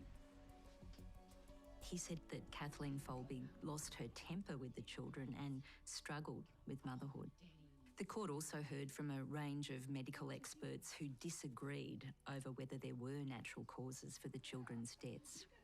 Hello, you. And then there was a smoking gun, Kathleen Folbig's diaries. The Supreme Court heard today how a woman accused of smothering her 4 children kept a diary detailing her dark moods. She's a fairly good-natured baby. Thank goodness. It has saved her from the fate of her siblings. I think she was warned. I feel like the worst mother on this earth. Scared that she'll leave me now like Sarah did. I knew I was short-tempered and cruel sometimes to her. But she left with a bit of help. And that quote was a reference to God or to some higher being or a higher power or something going on that I didn't understand. The diary entries were presented to the jury as being admissions of guilt, and ultimately she was convicted on an entirely circumstantial case. To the case of Kathleen Folbig, found guilty of killing her 4 infant children.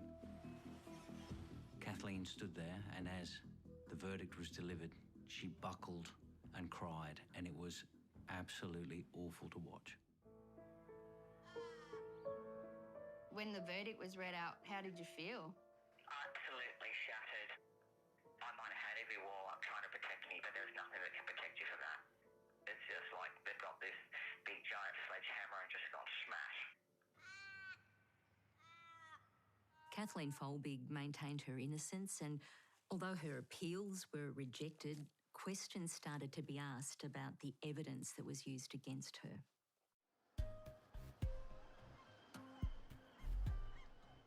Emma Cunliffe was the first expert and academic to seriously question the convictions. When I reviewed the case, I started from the position that the evidence had been strong. But I now believe much of the evidence that had been introduced at trial was unreliable.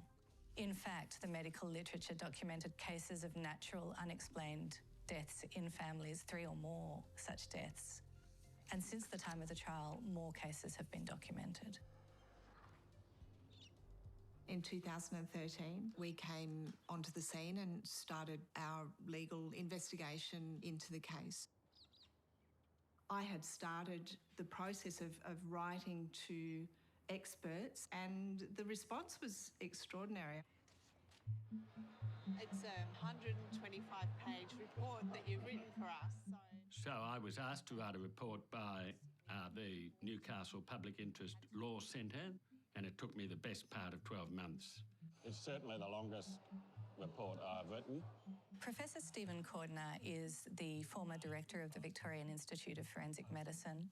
He has a worldwide reputation as a forensic pathologist.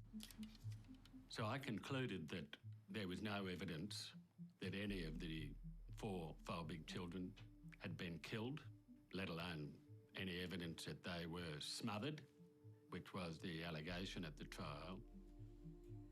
In 2015, Folbig's legal team lodged a petition that asked for her case to be reviewed. The Cordner report was central to that petition. 2 successive Attorney Generals in New South Wales sat on that petition for 3 whole years. It's clearly wrong that it took so long to make a decision to have an inquiry. On the face of it, that seems to be a serious failing. You'd want to be doing it quicker than 3 years, but in 2017, when I became Attorney General, I sought legal advice on the matter. I then asked the Governor in 2018 to direct an inquiry. It was presided over by the retired Chief of the New South Wales District Court, Reg Blanche. I've covered this story for the ABC and also outside the ABC for newspapers. And in 2018, I produced an Australian story about her case, which questioned her guilt. We have here the sections of Laura's heart.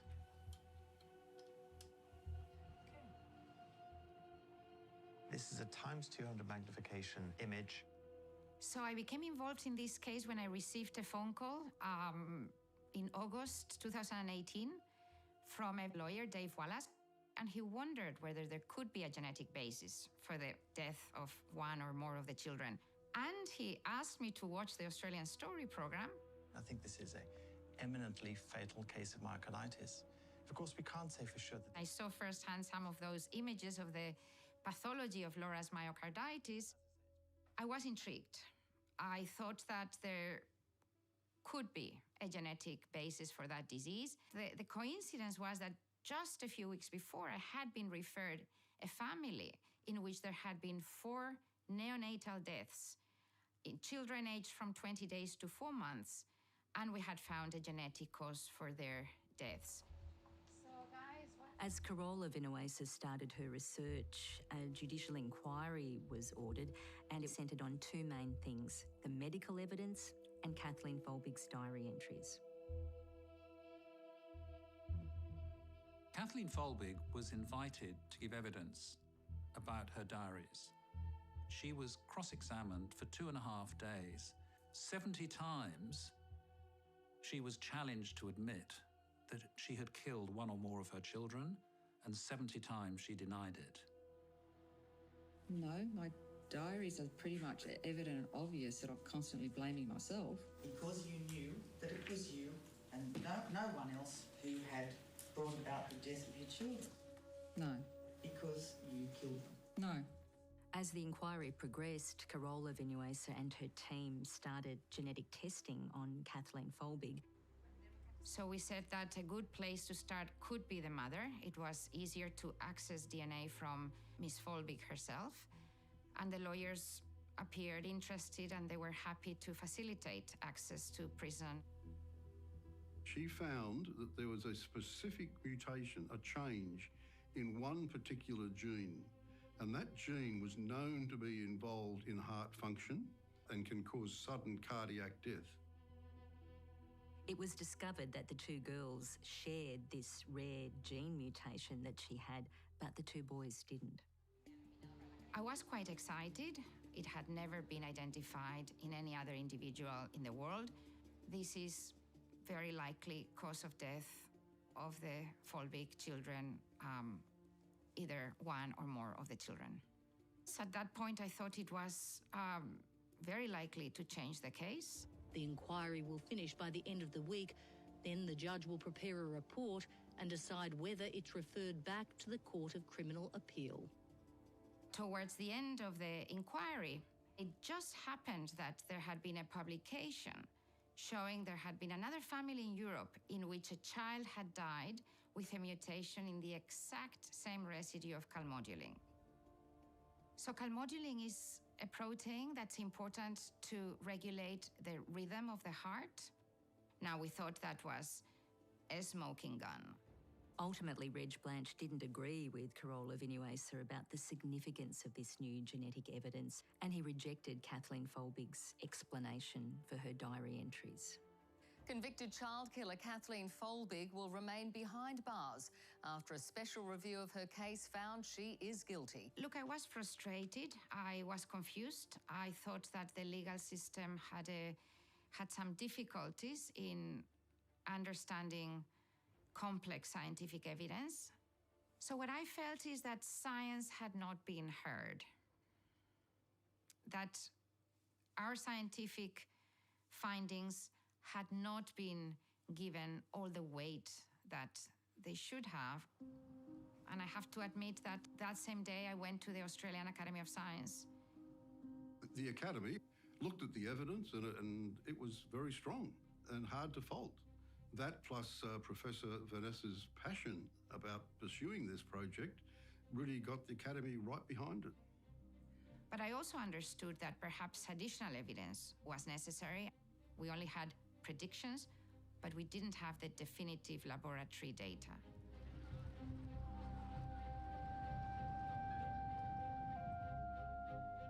We are scientists at Aalborg University in Denmark, and we both work in the overall field of genetics. In the laboratory, we could reproduce the Folbig protein, the Folbig mutation, you can say. It's in a protein called calmodulin. And when we had this, we could perform the tests and see that something was wrong. If you disturb the calmodulin function, you have a really high risk of causing the heart to stop. So that means that you will die. So sudden cardiac arrest. We could see this looked significant, and it might have a huge impact for the Folbig case.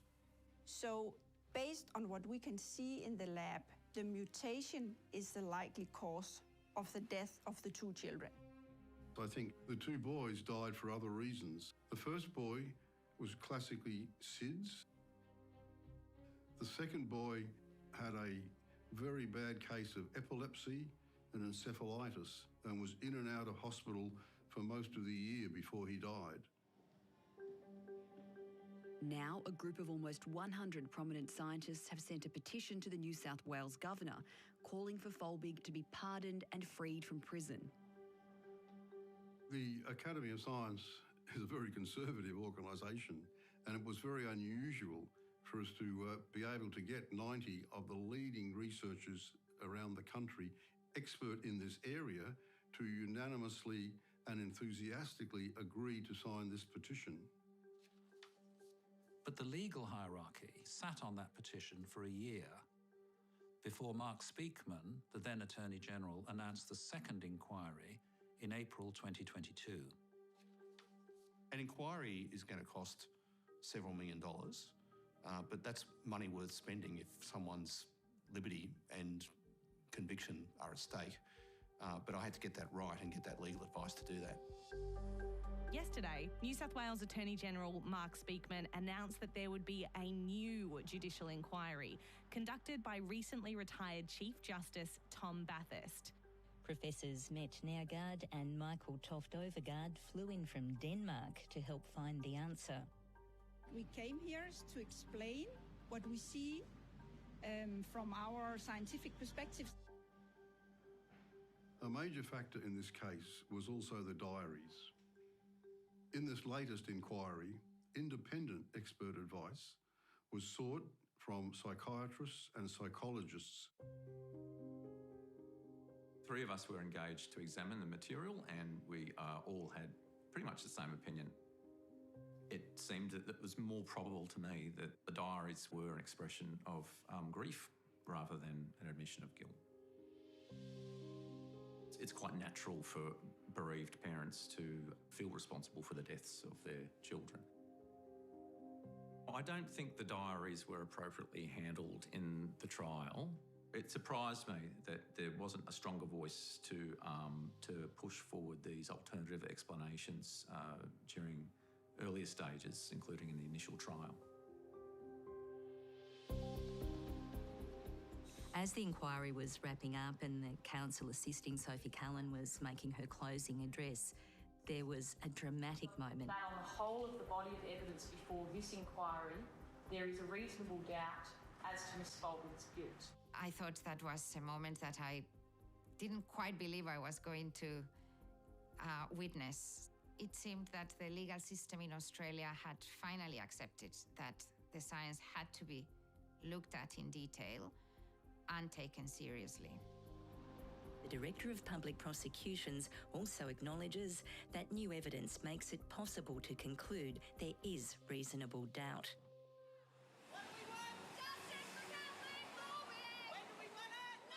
With these acknowledgements of reasonable doubt, Kathleen Folbig's supporters stepped up their campaign to have her pardoned and released. A few weeks later, the Attorney-General called a press conference.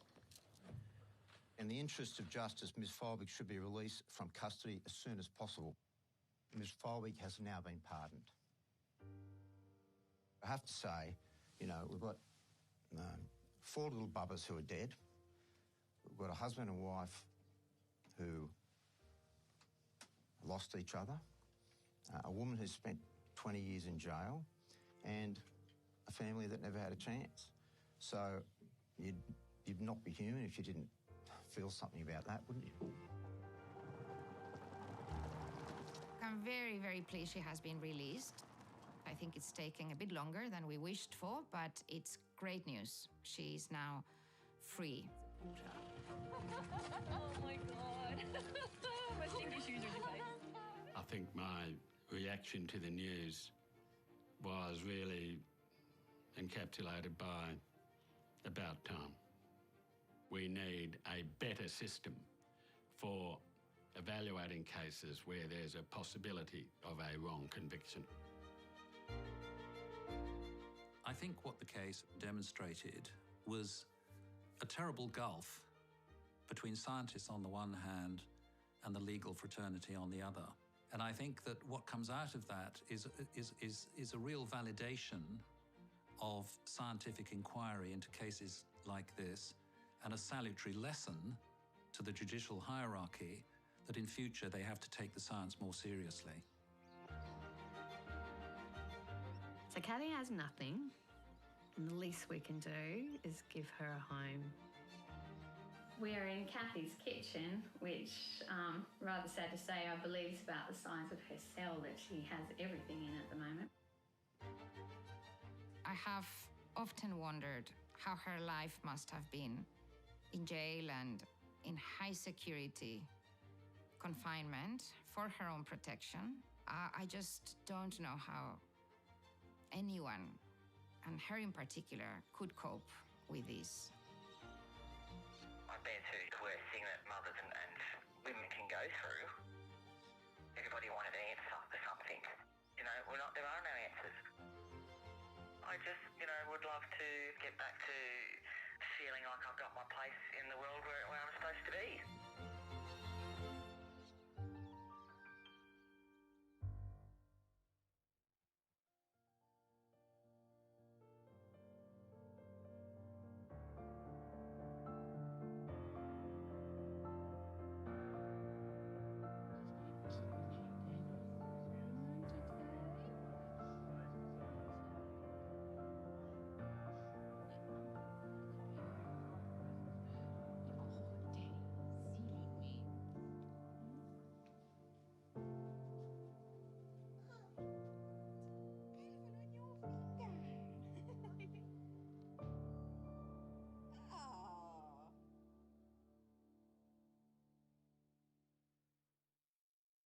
There's always more to every issue, and every Monday, it's your turn to speak, to ask the questions that matter. Why are we treated as second-rate citizens? Speak the unspoken. You don't speak for me as I didn't say you. Woman. To challenge. I am talking about my generation. Politicians have one thing in common, they don't answer the question.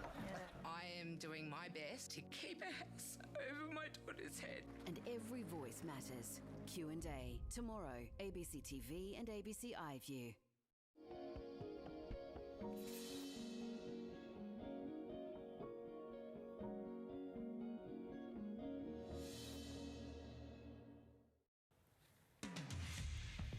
Today, an 87-year-old man dies after being assaulted on Queensland's Sunshine Coast.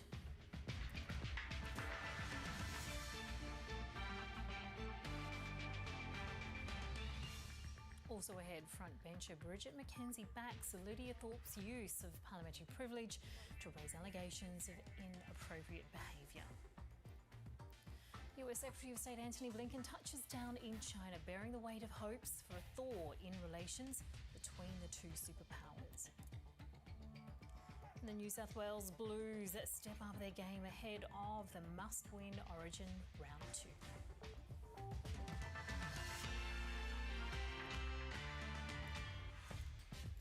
Hello and welcome to ABC News. I'm Miriam Korowa. Queensland Police are investigating the fatal assault of an 87-year-old man in Noosa Heads on the Sunshine Coast. Bystanders found the man unconscious with facial injuries and alerted authorities, but he died at the scene. A 27-year-old Queensland man who was found in the area is in custody and is assisting police. Police are seeking information from the public.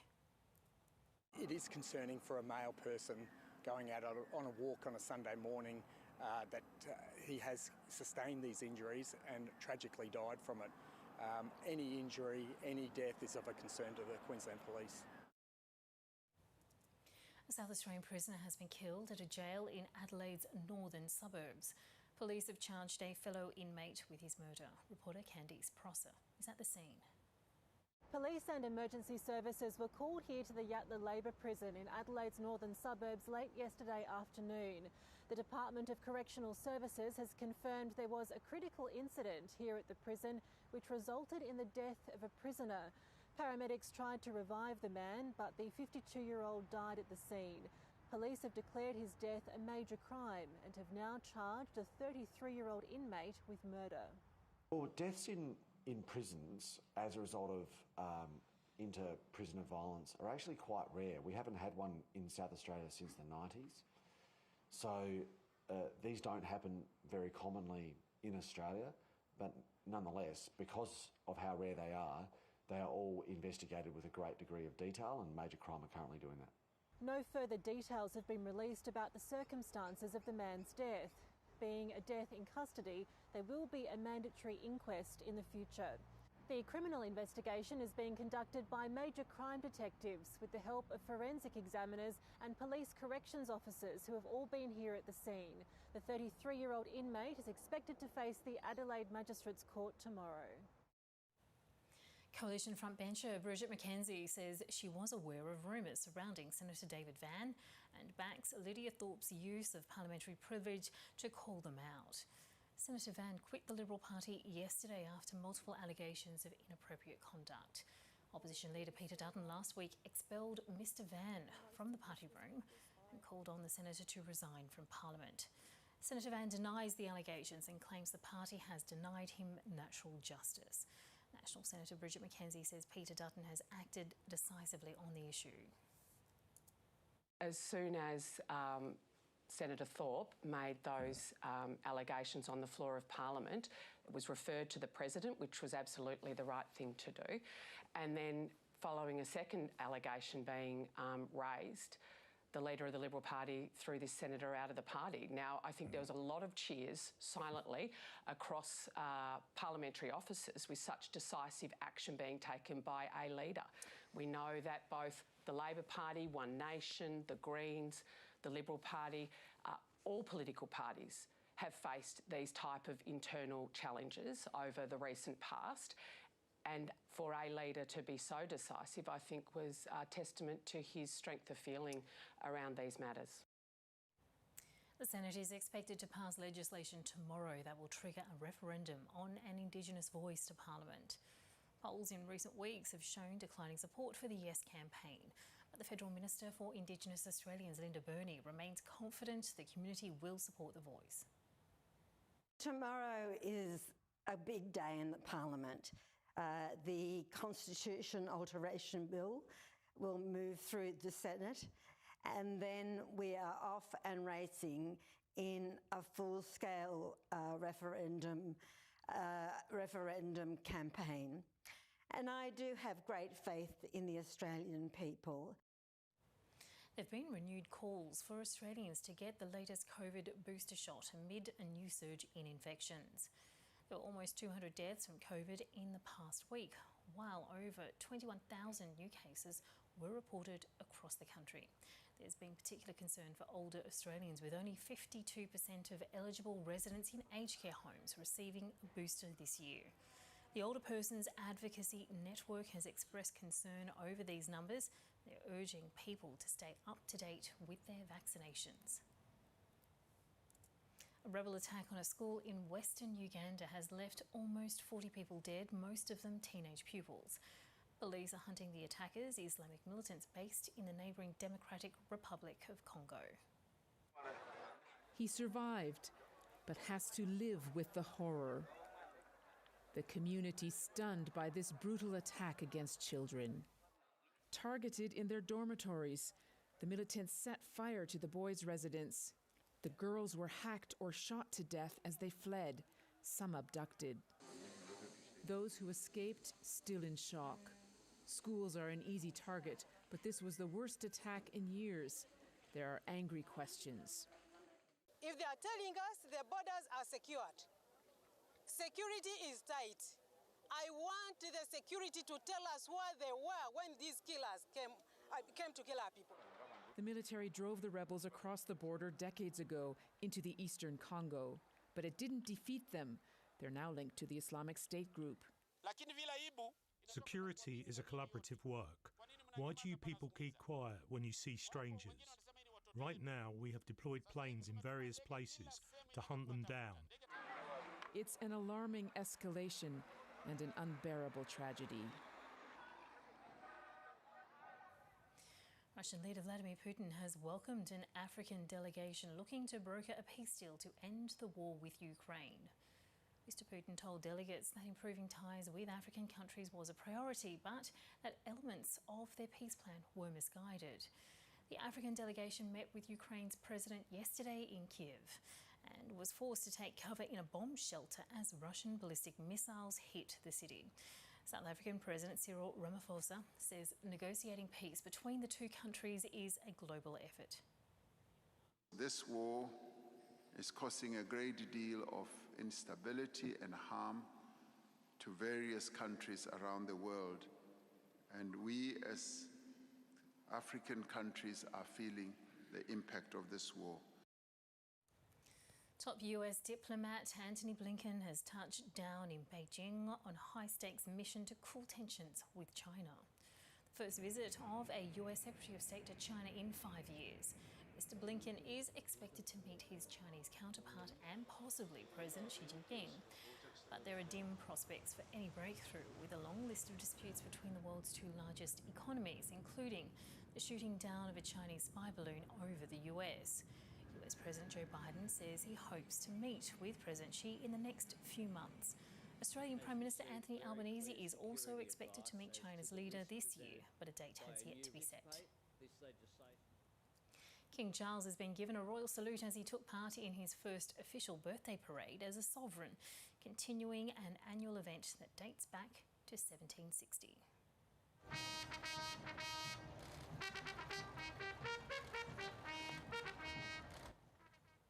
Just weeks after his coronation, the 74-year-old monarch was honoured again in the parade, known as Trooping the Colour.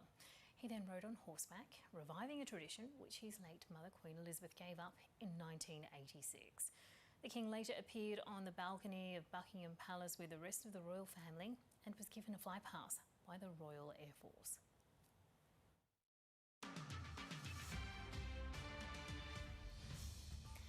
Now life is about to get a little smoother for isolated Indigenous communities in parts of Western Australia. $1 billion investment in the Outback Road network between Laverton in WA and Queensland's Winton will soon get underway. It's hoped the nearly 3,000 kilometre stretch of rough and dangerous road will be fully sealed by 2031. Locals in the remote Indigenous community of Cosmo Newbury in the Great Victoria Desert know just how dangerous this road can be. Last year, the town's only school teacher, known as Mrs. JC for cultural reasons, was killed after crashing her car on the Outback Way. Kids just couldn't go to school because the teacher wasn't there. Mrs JC is among 5 people killed in car crashes during the second half of last year, both in the Cosmo Newbury community and on a nearby section of the Outback Way. The federal government has now allocated $678 million to seal the remaining 1,200 kilometres of road. State, territory and local government will tip in another $260 million. In Warracoona, Wannon and Docker River communities, many locals are looking forward to travelling more comfortably. So we don't have to come flat tyre all the way. Have you had a flat tyre before? Yes. How far have you had to drive with it? Miles. Remote communities are preparing for the sealed road to bring more tourists. There'll be people coming through with two-wheel drive and push bikes and, you know, a wheelbarrow maybe. There's nerves too. Concerned not every tourist does the right thing. They're travelling on private land, Aboriginal land, so we have to get ready. Once Aboriginal heritage clearances and access approvals are complete, work will get underway in remote WA. Emily Smith, ABC News, Warracoona. Now, if you haven't been feeling yourself recently, you might want to turn down the volume in your everyday life.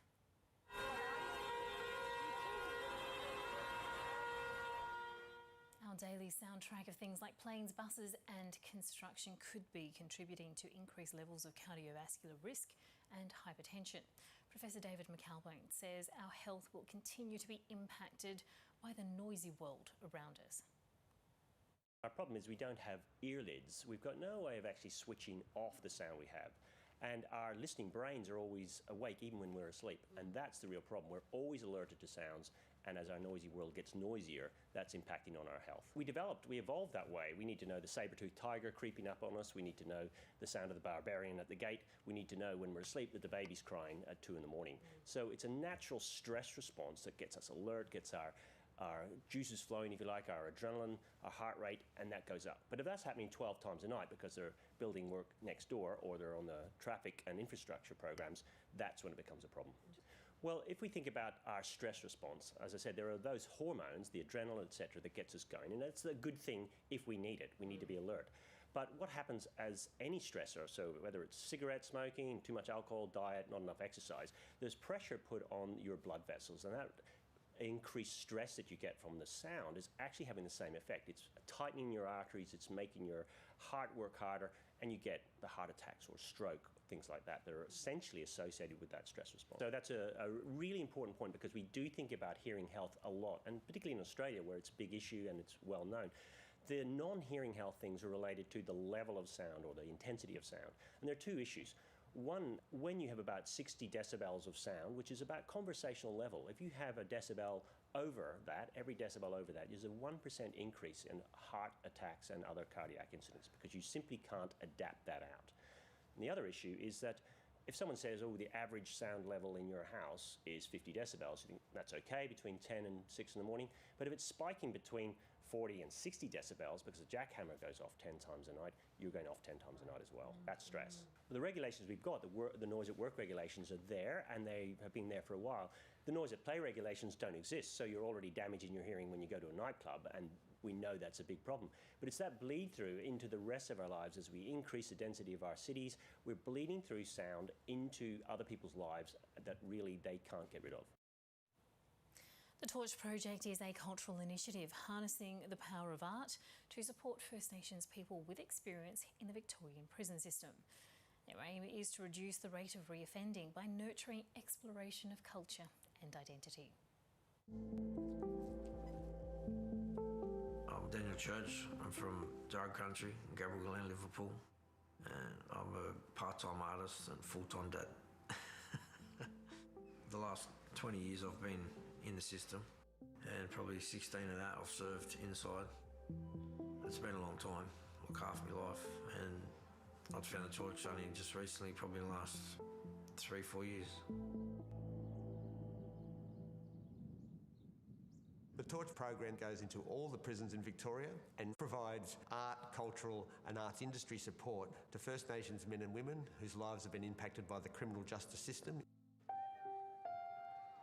The incarceration of First Nations Australians in this country is one of the greatest shames and stains on this country that we have. We make up around 3.8% of the general population, yet represent 30% of the adult prison population. The deaths in custody one, that's hard to talk about. Having brothers that are passed in there, and it's very hard for the brothers to talk about stuff and to get it off your chest on paper or on canvas. It's like seeing a psych, I suppose.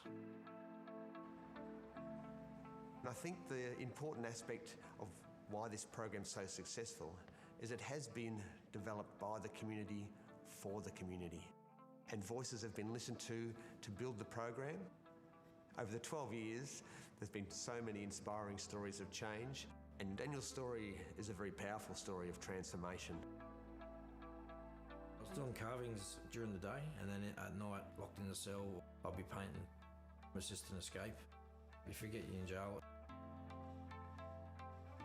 Daniel was in a place of great despair. He was able to connect to the torch, and he made one painting, a very small painting, which was snapped up and purchased immediately. I've been out for about 6 months. I've got about 5 months left of parole, so I've got 3 exhibitions within the matter of being out of jail for 6 months, so I've been pretty busy. Welcome to everybody here. We're at the threshold now of a new era for the torch. This program's grown. We have at any one time 600 in prisons and in community connected to this program. 100% the profits goes to the artist. It just gives you more purpose and a bit of confidence and moving on.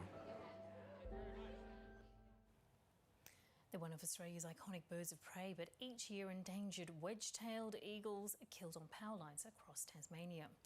An effort to help save the birds could come from an unusual source, an Aboriginal artist who's hoping to use her creations to raise awareness about the issue. For generations, Palawa women like Jeanette James have been stringing necklaces made from iridescent shells collected in Tasmania's coastal waters. I always try and make something as traditional as I can initially and then branch out to something more modern. Over time, she's expanded her use of materials from mariner shells to echidna quills, and now through an unusual collaboration, the claws of eagles. If nothing else, the necklace I make hopefully will cause a conversation. Wedge-tailed eagles are listed as endangered in Tasmania, with only around 1,000 left in the wild. But at least 24 are dying each year after coming into contact with electricity lines. So that's an indication of burns. The Tasmanian Museum and Art Gallery, known as TMAG, collects many of the carcasses and after identifying the cause of death, shares its research with the state's electricity distributor. That triggers our mitigation response. So we go through, we put in bird flappers, which are the ones that hang off the power lines. Only some parts of the birds are kept here at the research collection, and rather than letting other parts like the claws go to waste, TMAG is collaborating with First Nations artists like Jeanette James. One of her creations has since been acquired by TMAG, and another has been selected as a finalist for the country's most prestigious Aboriginal Art Awards to be held in Darwin in August. It's fantastic to be able to see these specimens and to give them essentially a new life that lets us to share the story of these birds and help get people a bit more aware of some of the threats that they're facing in the wild. Threats that are impacting the survival of Australia's largest raptor. Jano Gibson, ABC News. The New South Wales Blues are gearing up for what they say could be one of the most important State of Origin contests in years as they step up preparations for their must-win game in Queensland this week. Gavin Coote reports. The Blues are fighting to keep the series alive as they head north to Brisbane's Lang Park following their Game 1 defeat in Adelaide. New South Wales goes into Game 2 without star centre Latrell Mitchell. Mitchell was absent from the Blues' defeat to Queensland 2 weeks ago due to a calf injury. He's been ruled out of Game 2 despite coach Brad Fittler including him on the team sheet. With hopes of no more disruptions, Blues advisor Greg Alexander says the team understands what they're up against. We know what sort of challenge it is, so if we're able to win next Wednesday night, I think it'll go down as one of New South Wales' best, yeah. Mitchell Moses is being touted as one of the key players that could help save the series in Brisbane. Greg Alexander says the 28-year-old has all the tools and is ready to handle the pressure on enemy turf. Yeah, I think self-belief's a big thing in Origin. You've got to believe that you belong there. And just watching Mitch, I don't have to go into specifics about what it is in Mitch's game, but I think just watching him play this year and watching him throughout the camp, there's self-belief and confidence, and that's a big thing. So I think Mitch has got all the tools, and if Mitch believes that he belongs, well, that's the battle. So he's ready. The Blues say with their backs against the wall, they're not contemplating anything but victory as they head into what could be one of the most crucial games in years. Now let's get the rest of the day's sport news with Jared Coot.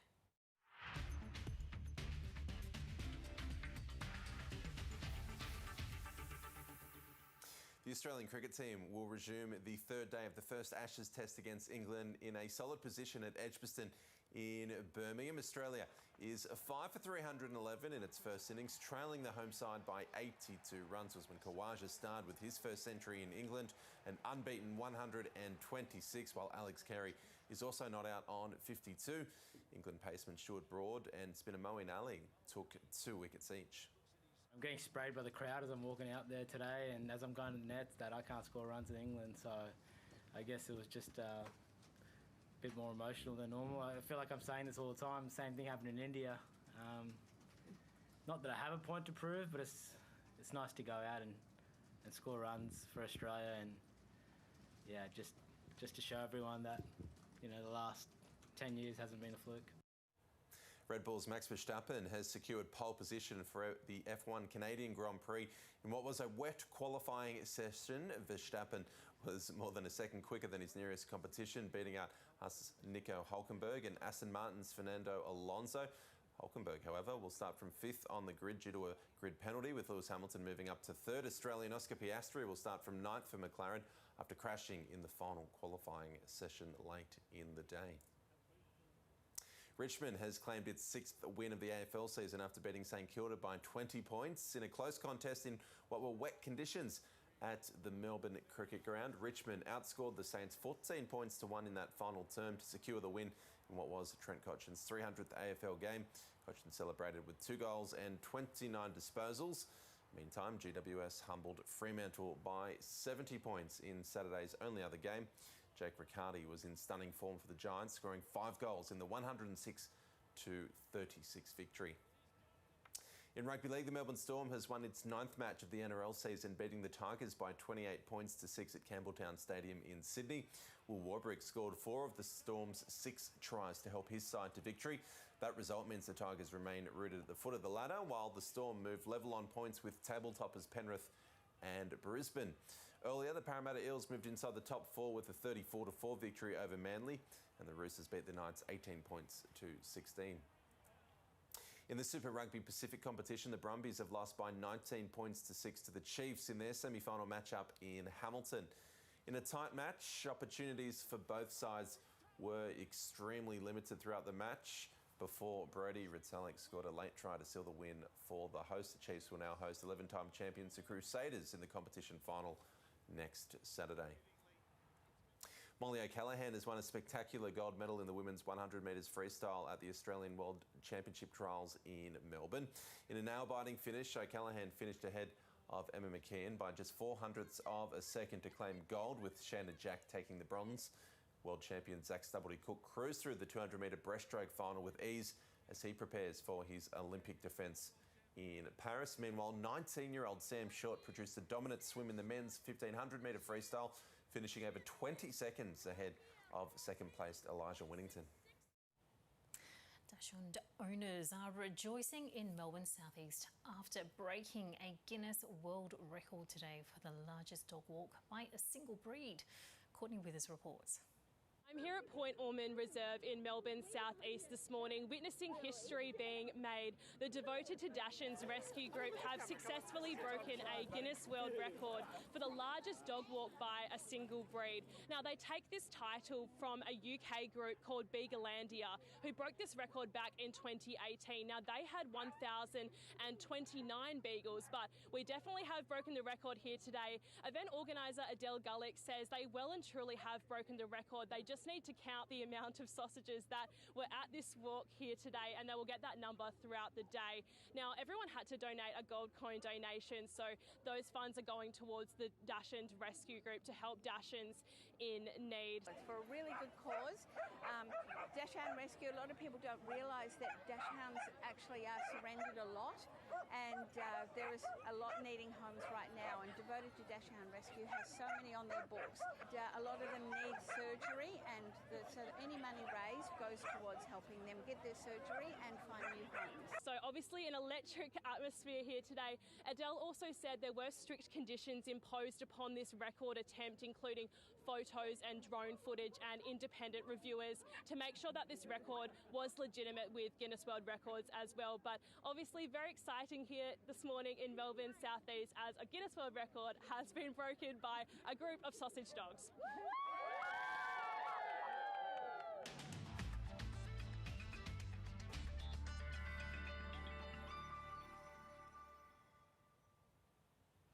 On the satellite, a trough and cold front will push across southern areas, bringing strong winds and showers with snow to the Alps. And a trough will produce rain over the northwest of WA, while a high pressure system should keep conditions dry elsewhere. Looking around the country for tomorrow. In Queensland, mostly cloudy in the northeast, and a sunny day elsewhere across the state. To New South Wales and the ACT, rain in the southwest, extending to the southeast. Frost, then sunny in the northwest and fine in the northeast. For Victoria, rain in the east, showers and storms in the southwest and clearing showers in the northwest. In Tasmania, showers and storms in the southwest, windy on the highlands and sunny for the north. To South Australia, showers easing for central and southeastern parts of the state, sunny in the north. To WA, sunny and tending cold in the south, rain and cool in the northwest, mostly sunny and warm in the northeast. For the Northern Territory, late shower for Arnhem Land, mostly sunny in the interior, mostly cloudy elsewhere. Looking ahead to Tuesday's forecast for the capital cities, a sunny day for Brisbane and Sydney. Frost, then sunny for Canberra. Cloudy in Melbourne. Increasing sunshine in Hobart. Adelaide will be mostly sunny. Showers for Perth. And it will be mostly sunny in Darwin. And that is the latest from ABC News. I'm Miriam Korowa. Thank you for your company.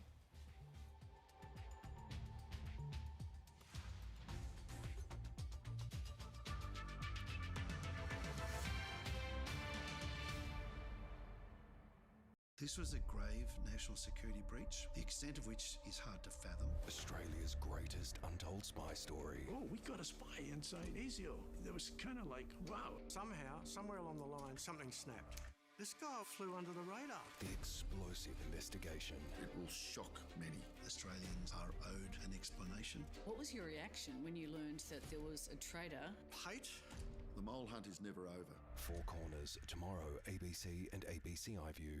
Gruen is back for a brand new season, bringing enhanced host technology using AI, CGI and GPT on your ABC. What the? Analysing advertising, utilising facial recognition technology. Unsubscribe! Now that's genius. It's the future. It's terrifying. It's already here. It sounds like hell. Gruen, returning Wednesday, 8:30 on ABC TV and ABC iView. Doing ads makes me feel so inhuman. The extraordinary true story of how the Calabrian Mafia came to Queensland's cane fields. It's hard to imagine this place is the heart of their criminal activities. The Black Hand starts Tuesday, June 27. Comedian Joel Creasy is swapping punchlines for puppies. What would you like? You want a fringe? You want the Jennifer Aniston, or you want the carrot? He's on a rescue mission to help hounds in pounds find their forever homes. She saved me as well. We've saved each other. In a new series, he'll fetch a lot of love. Oh, he loves you. And some barking mad moments. Sit. New Leash on Life starts Tuesday, July 4 on ABC TV and ABC iView. Little town has everything you need. You'll find they're mostly a friendly bunch. We have a visitor in town. She's frightened as something. The town is full of psychopaths.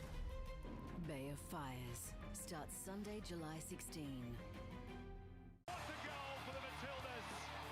There it is, it's over!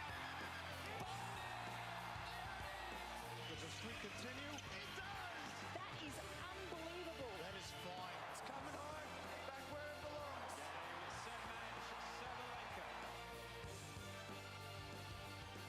Hello and welcome to Offsiders. It's the Ashes series cricket fans have been dreaming of, and 2 days in, it's lived up to everyone's expectations. Propelled by baseball brilliance, England looked on top last night when Stuart Broad won his latest battle with David Warner. But Usman Khawaja rescued Australia with a magnificent century to leave the first test delicately poised. Warner is in there battling and looking good so far, along with Khawaja. Here's Broad. A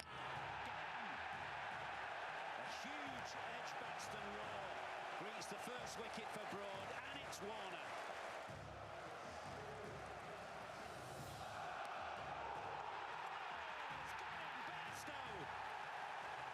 Swing from Broad, he talked about trying the outswinger to Labuschagne and Smith. He's produced one and has got Labuschagne first ball. Labuschagne drawn into a false shot.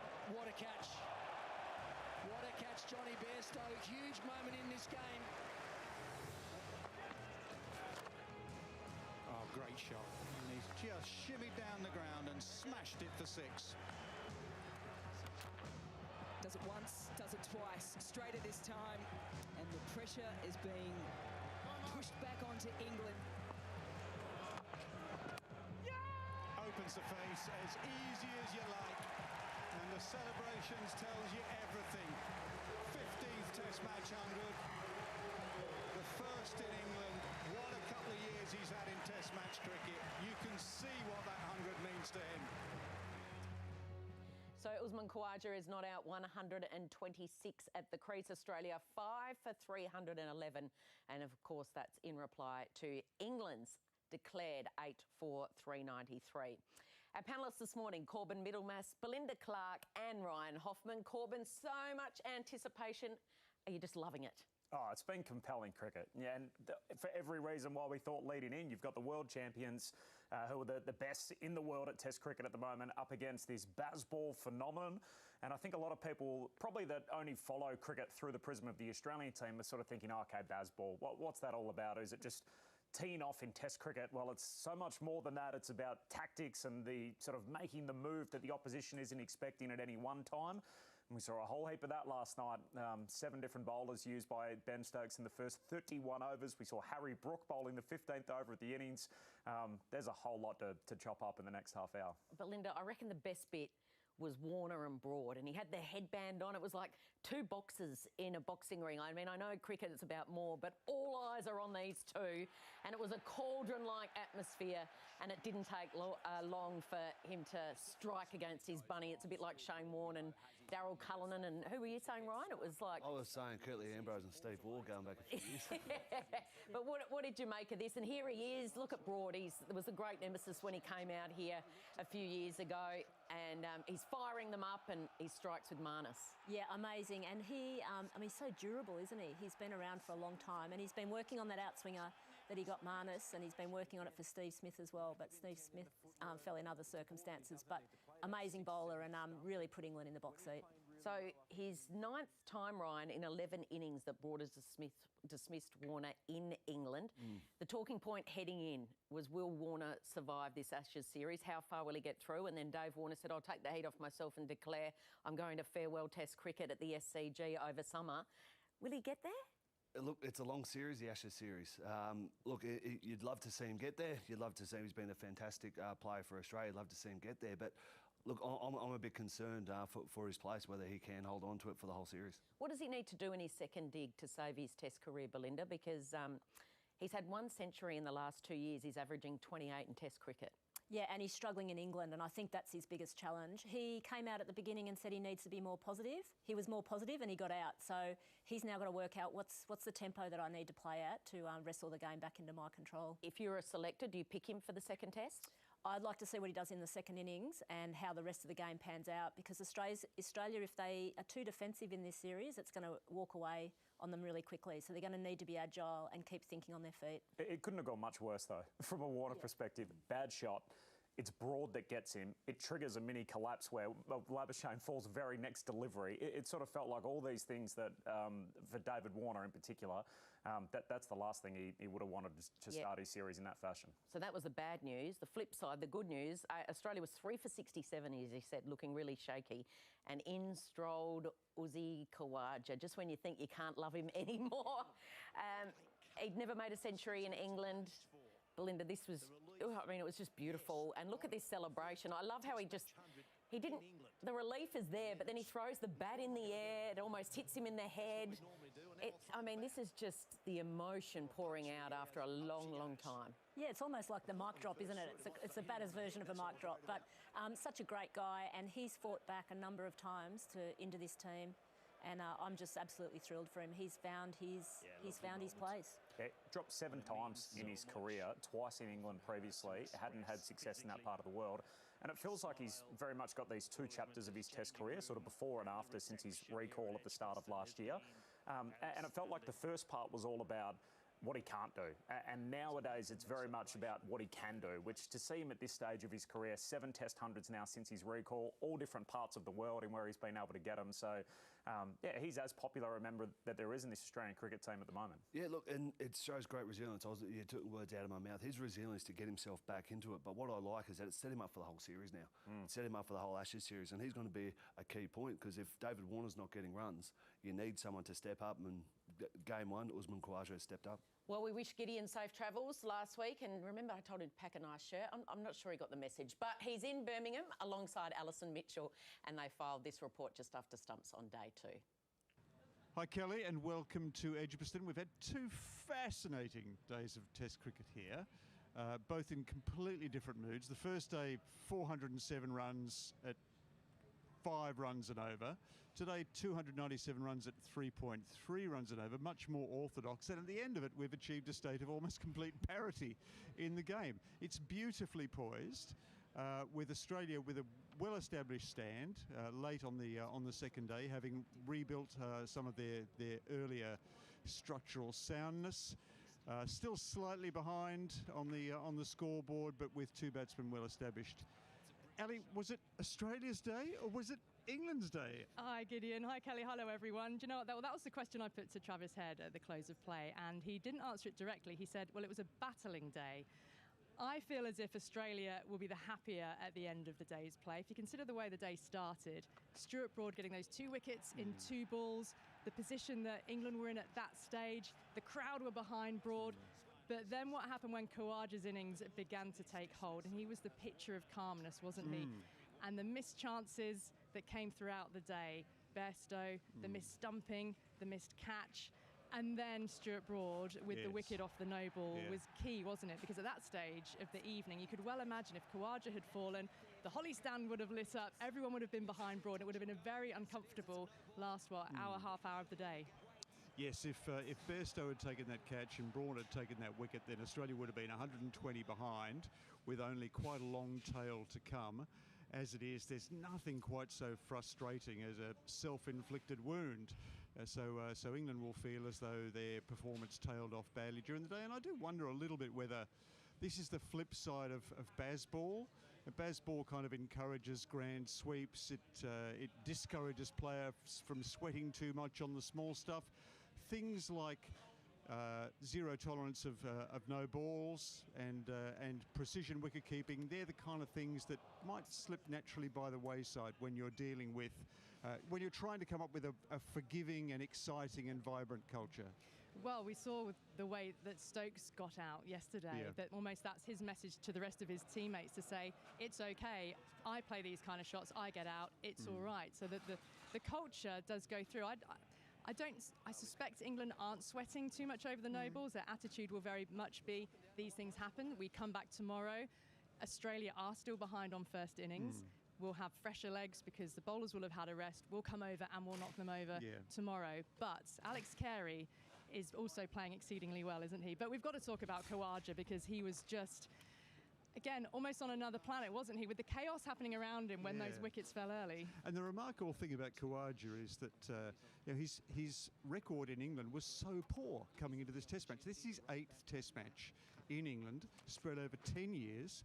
He'd only made one previous 50. Coming into this game, he averaged less than 20. And yet the surprise was, well, there was actually no surprise about him scoring 100 because he has, over the last 18 months, day in, day out, been Australia's most patient, assiduous, collected, calm batsman. How about that passion in the celebration, though? Because you saw how much it meant to him to get the 100 on English soil. Yeah, you did. It was remarkable to see how quickly his serenity was restored really afterwards. You know, 30 seconds after he danced his little hornpipe and he tossed his bat in the air and he looked like he was about to exchange fluids with Alex Carey. There he was, just leaning on his bat like it had never happened. When you look at the position of the game, though, I mean, I think in particular about the wicket of Cameron Green when Moeen Ali got him and that ball that turned, because that will have woken up not just the rest of the England players, but Nathan Lyon would have been watching that in the dressing room and thinking, right, this pitch is right for me. I mean, it's actually amazing that England's gone into this Test match with their number one spinner being a guy who bowled 26 overs in the Indian Premier League and has today bowled 29 overs here. It actually didn't look too bad, and he now has the assignment of bowling last on this pitch when it will be probably at its hardest to bat. It feels like this is going to be a result game. I think Australia does need a lead going into that second innings because it's going to be hard batting on the last day. But it's already well and truly justified, all the vaunts of this Ashes series coming into it. Hard to measure up to the excitement coming in, but you know, we're riding it to the very brink. It has been absolutely scintillating so far, Kelly. Can't wait to see how the rest of this match unfolds. Wonderful stuff. Thank you very much to Alison Mitchell and Gideon Haigh. Now, it's Australia's first look at Bazball. Didn't take long for Australians to see it up front because off the very first ball, we saw the boundary. And Bazball, named after their coach, of course, is Brendan Barry McCullum. His nickname is Baz, and he says after Philip Hughes died in the days after that, he thought, why am I playing with anxiety and tension in Test cricket? I'm going out with freedom and I'm just going to attack and be aggressive. And that's exactly, Belinda, what this England team is doing right now. But can they keep this rollicking pace up? They can and they will, and they have to if they want to win this series, in my view. I think they've got into the Australians' heads and they've had great success, so they're going to keep going, and that'll be the challenge for them. So I guess the flip side did Australia come out? Their plan was clearly defensive, wasn't it? They had a lot of fielders back on the boundary line. We saw the Englishmen come in, make easy singles. Were their tactics too defensive too early?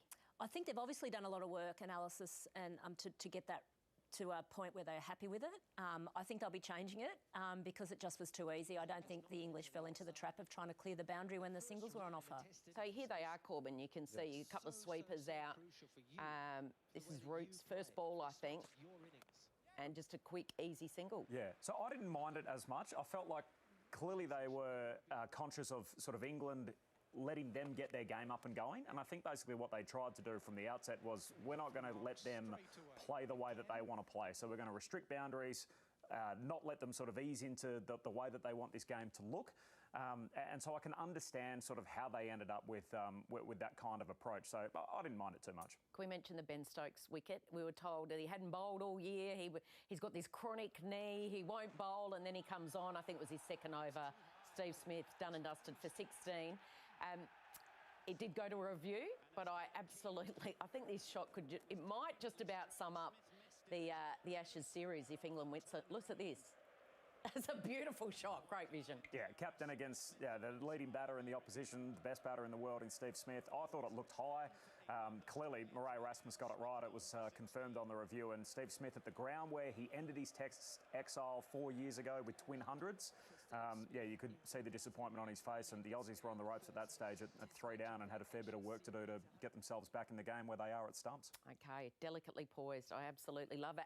And bring it on, the women's starts on Thursday, the series, with a 5-day opening test. But the big, I guess there's a couple of veterans that we've lost in Meg Lanning and also Rachel Haynes as well. So does Phoebe Litchfield, who played in a warm-up match overnight, will she debut for the Aussies? She will. I think pen her in. She's opening. Yeah. Beth Mooney will be her partner in crime at the top of the order. But the Australians have got less Test experience than the opposition, and they're younger than the opposition. So this will be a really interesting test, and it'll be obviously the first match in this multi-format series. So both teams will want to get off to a good start. So the Aussies hold every major trophy there is at the moment. The series is the Test and the 3 T20s and then the 3 ODIs. Who wins it? I think Australia will win. I think this test will be fascinating to see which team sort of jockeys into the lead or whether they're brave enough to force a result, which has been an issue.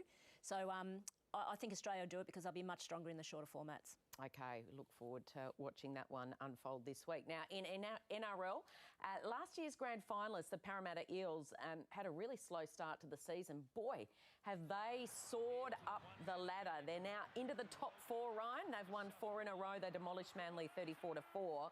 This is quite a mid-season resurgence. It's always a weird origin period, isn't it? It is. It's a very interesting time.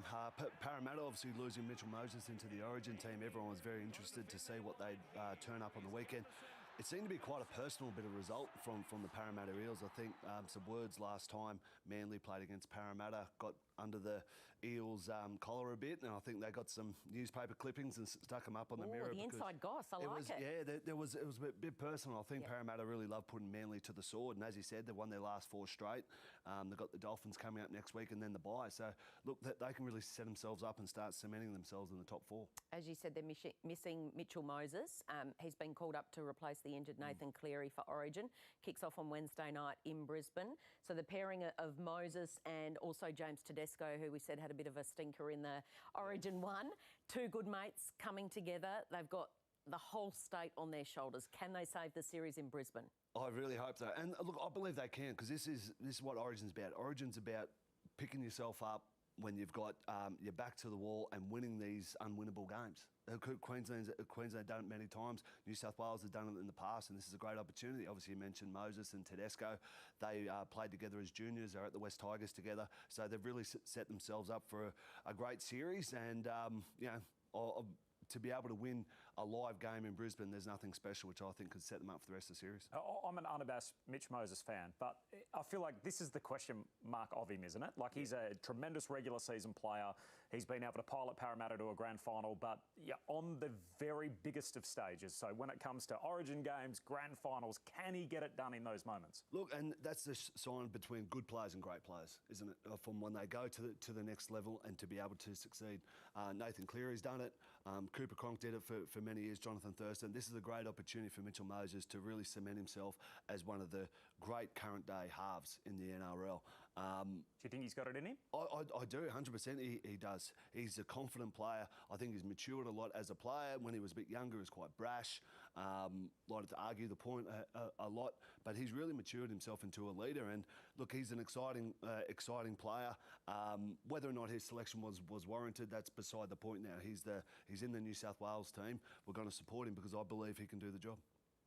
And Ben Hunt was a similar story, wasn't it, when it came to Origin as well? He's been through the ups and downs. Big story in the last 48 hours. First of all, Shane Flanagan has been appointed the brand new coach of St George Illawarra Dragons. Of course, he was banned for 9 months as part of that when he was the coach at Cronulla during the Stephen Dank peptide saga. And then since the appointment of the new coach, Ben Hunt has said, I want out, and I want out immediately. Has this landed as a bit of a shock? Look, Ben Hunt's been the bloke that's held the team together, to be quite honest, throughout the dramas with Griffin, going through the new coach, the interim coach. Ben Hunt's been the one. He's been the figurehead. He's been getting himself out in front of the press. He's been backing up with some fantastic form on the field. He's been the team holding it all together, But I just think he's sick of the circus, to be quite honest. I think he's also sick of the drama. He's 33 years old. He's getting to the twilight of his career, and I think he wants to finish off his career in a place where, you know, it's going to be enjoyable for him, because I don't think he's enjoying his football at the Dragons. How much of a distraction is it during this origin period? I mean, he wouldn't be able to block that out. Oh, look, I think taking himself away from the clubland, I think, allows him to sort of separate himself. He can say, oh, look, I'm representing Queensland now. I don't need to talk about my club life. He will be asked about it by the media, but I think he can straight bat that quite well. It's when he comes back to the Dragons where it's going to be interesting, because he's going to have teammates. He's going to have, you know, people at the club asking him sort of questions. But look, Ben Hunt's, as I say, he's 33 years old. He's experienced. He's professional. He's played for Australia and everything like that. So he knows what's best for him.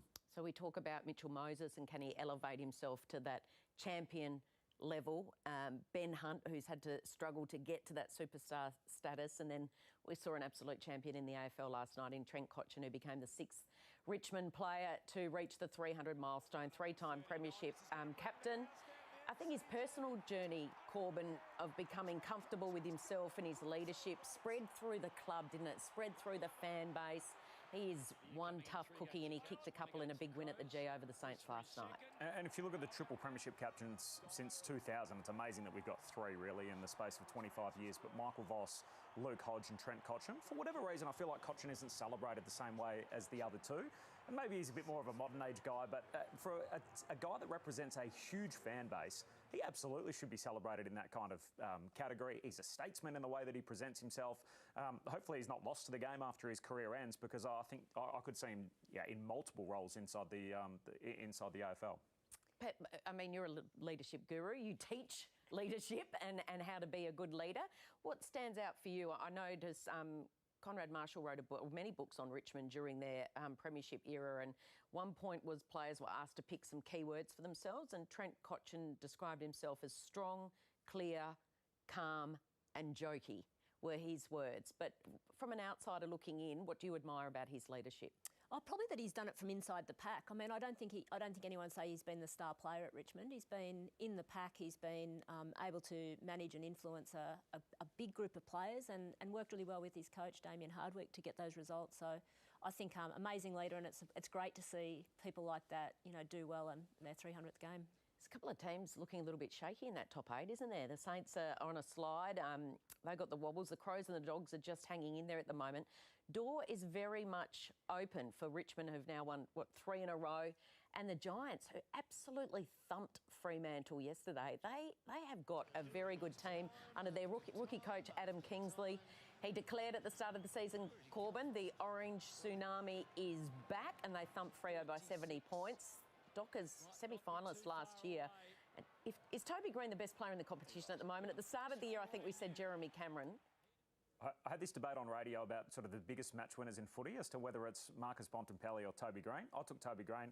I'm pretty smug and pretty happy that I took Toby Green at the time too, because the way that he's been top 5 player, for 5-6 years in the game, which I think if you can sustain that to be in that bracket for a long enough period of time, it starts to become, you become almost the player of the era, or at least of a 5 or 6 year stretch. So they've had a heap of moral victories this year, the Giants, and it feels like they've just said, right, enough of this, enough of the close losses where we've been competitive. It's time to start winning, and they've been able to string a couple of victories together now. I thought it said more about them than Fremantle. The extent of the loss was alarming. But Fremantle's list demographic, they are sort of a bottom 6 team when it comes to age.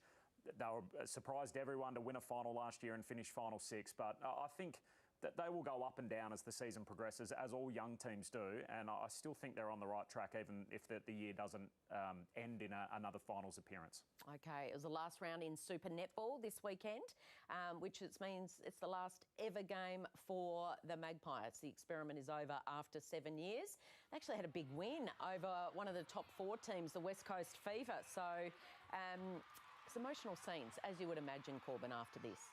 Yeah, absolutely. It's been a fascinating story to watch it unfold from every single angle, and I obviously spend a fair bit of time in the AFL world at the moment, so you sort of see it from Collingwood's perspective and the battle that they've had with Netball Australia during this period. And unfortunately, the real victims in all of it are the players that have had to put up with this the whole way through. And so to see these scenes yesterday and be able to get a huge win over a top 4 team.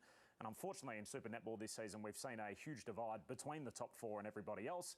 it's going to make for a mouth-watering final series, but it was nice that a lowly team in Collingwood was able to end the regular season and end their time as a netball franchise on an upswing. So there were two upsets as well because the Adelaide Thunderbirds outclassed the minor premiers, New South Wales Swifts. This was at Ken Rosewell Arena, and they will play there next week in a replay or rematch of this, the first week of the finals. Saturday in Sydney, the Swifts will host the Thunderbirds.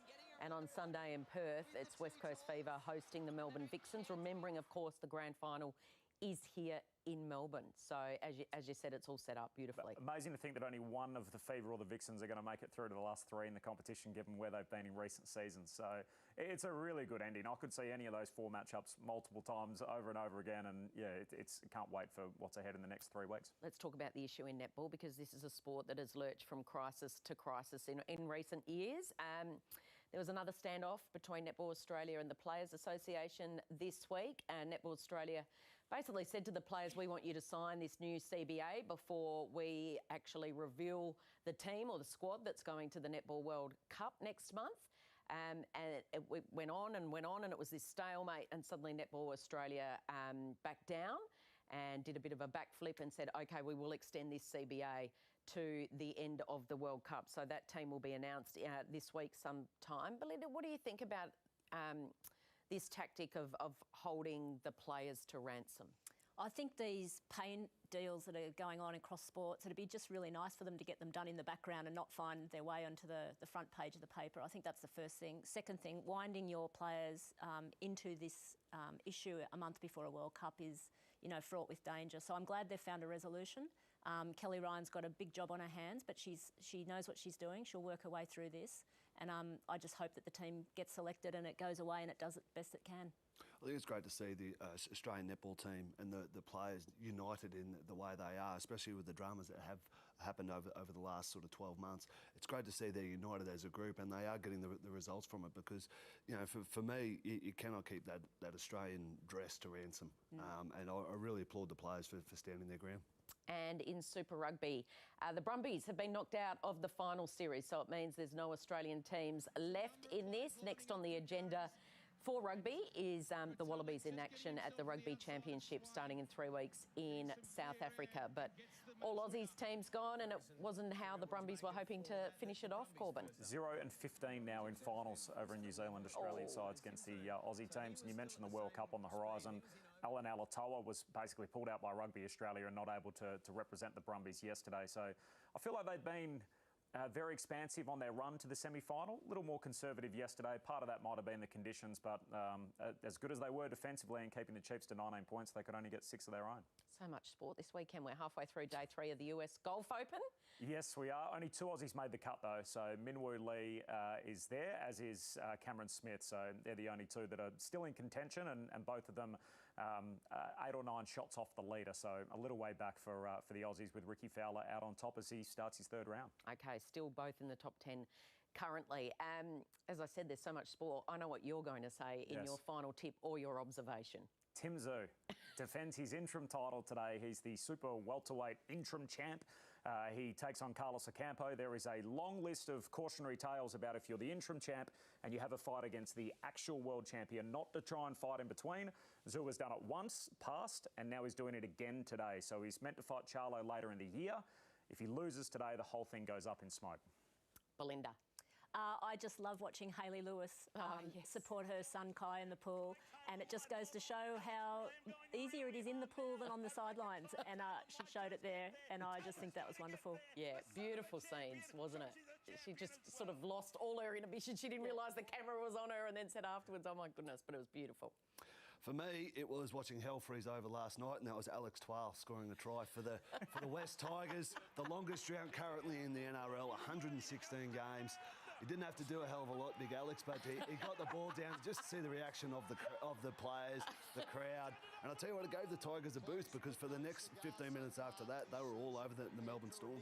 1 win. Who wins Origin? The Blues. OK, 1 word. There you go. One word. I gave you one. Who wins the test? Australia. OK, and who wins the fight? Tim Tszyu. Of course.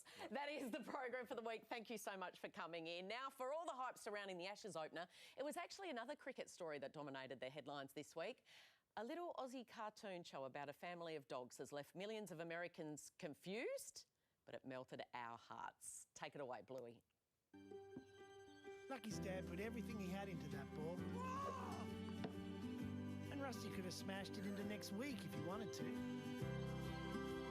But instead, I got it! he hit his little sister a catch. Oh, you got me! And that's lunch. Thanks, Mr. Healer. Thanks, Lucky's dad. No worries, Rusty. I got you out. I know. I can't believe it. What a catch. That's what cricket's about, kid.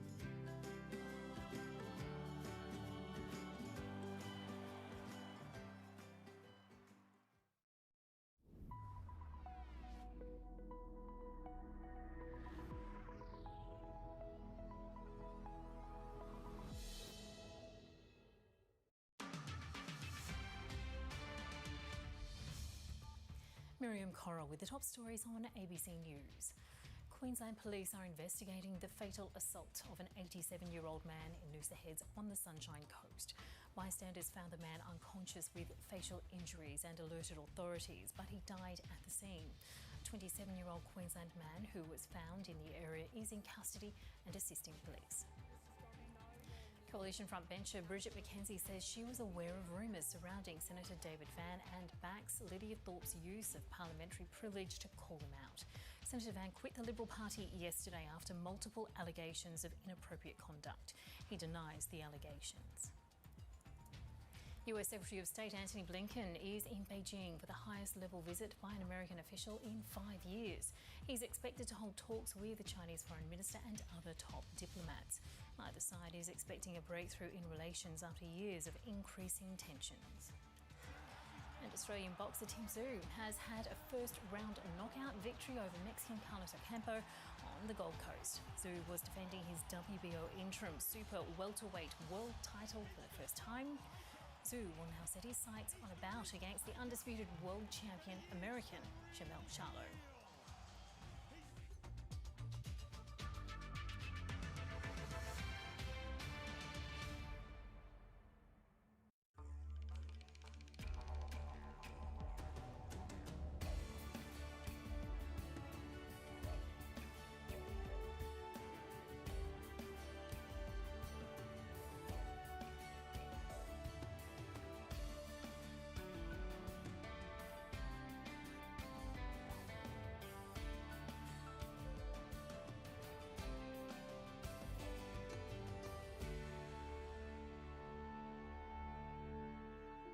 Today on Landline, fighting the scourge of skin cancer.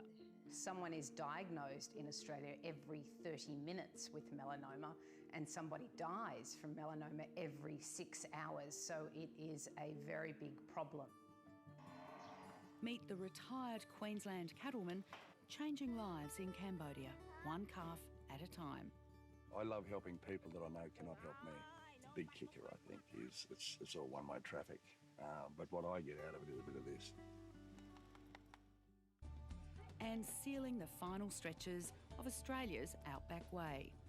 At the moment, there's only people who have four-wheel drive, but later on there'll be people coming through with two-wheel drive and push bikes and, you know, a wheelbarrow maybe. Hello, I'm Pip Courtney. Australia and New Zealand have the highest rates of skin cancer in the world, and that goes for the most deadly type, melanoma, which claims more lives than the road toll. I lost my father to this terrible disease. Older men living in the bush are most likely to get skin cancer, but as Landline's Christy O'Brien reports, it's set to worsen, with predictions rates will double in the next 50 years.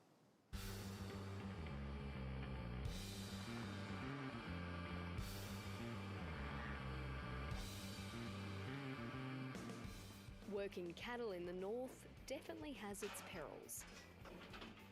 An angry bull, spooked horse or mustering manoeuvre, nothing to sneeze at. But there is a far more sinister and constant threat killing at higher and unacceptable rates, especially in Australia's regional areas.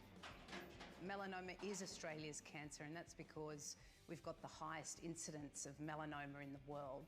In fact, someone is diagnosed in Australia every 30 minutes with melanoma, and somebody dies from melanoma every 6 hours, so it is a very big problem. You'd be forgiven for thinking, but surely we're doing better with our sun protection. This little jingle, no doubt a common earworm for a certain generation. But that was in the 1980s, and it's the generations following the Melanoma Institute especially fears for. It's worried an entire age bracket has missed the critical memo. This generation's slipping through the cracks we'll have to see in the next 10 to 20 years, but we don't want to wait until they have melanoma. We want to act now. Dr. Georgina Long is a co-medical director at the Melanoma Institute and also works as an oncologist, regularly seeing the devastating consequence of sun exposure. Melanoma is the most common form of cancer for the younger population aged between 20 and 35. In the next 20 years, cases are predicted to double, with 2 out of 3 Australians diagnosed before the age of 70. The death rate for those living in regional areas over the age of 65 is double that of the average Australian. Nice to see you. The Cancer Council credits that to an ageing population, and because men are twice as likely as women to die of melanoma due to complacency about sun safety. It's a brutal reality Amanda Rowe has had to face up to. Her vivacious sister was just 47 when diagnosed. It's a pandemic, really. We need to call it out, and we need to make people aware that the sun can kill. She was rushed to emergency with crippling stomach pains, and it took 1 week for the doctors to figure out what was wrong, and it was stage 4 melanoma. The mother of 2 fought hard, but ultimately didn't respond to therapy. She was everything to everybody, but most importantly to her children. And as hard as it is living without my sister, a lot of the heartbreak is also for them, growing up without their mum. You know, they don't have a mum to see them through their adult lives, new jobs, new partners, travel. And she loved life, and I just know how much she would have loved seeing them develop and grow into the amazing young adults that they are. And they just blow us away, actually. Yeah.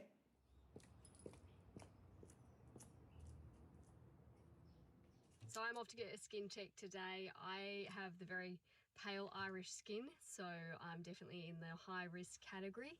Probably been about 12 months since I've had my check, so definitely due for it. So I want to ask you a few questions first about your family history. Yep. Where did you grow up? So on the Darling Downs, so in Queensland. Did you get much sun when you were kids? The State of the Nation Melanoma Report identified that for regional and rural communities, long travel distances and associated costs to see GPs can delay people seeking medical checks, even after they find something of concern. It's a reason why some want to see the remit widen on who can actually do checks.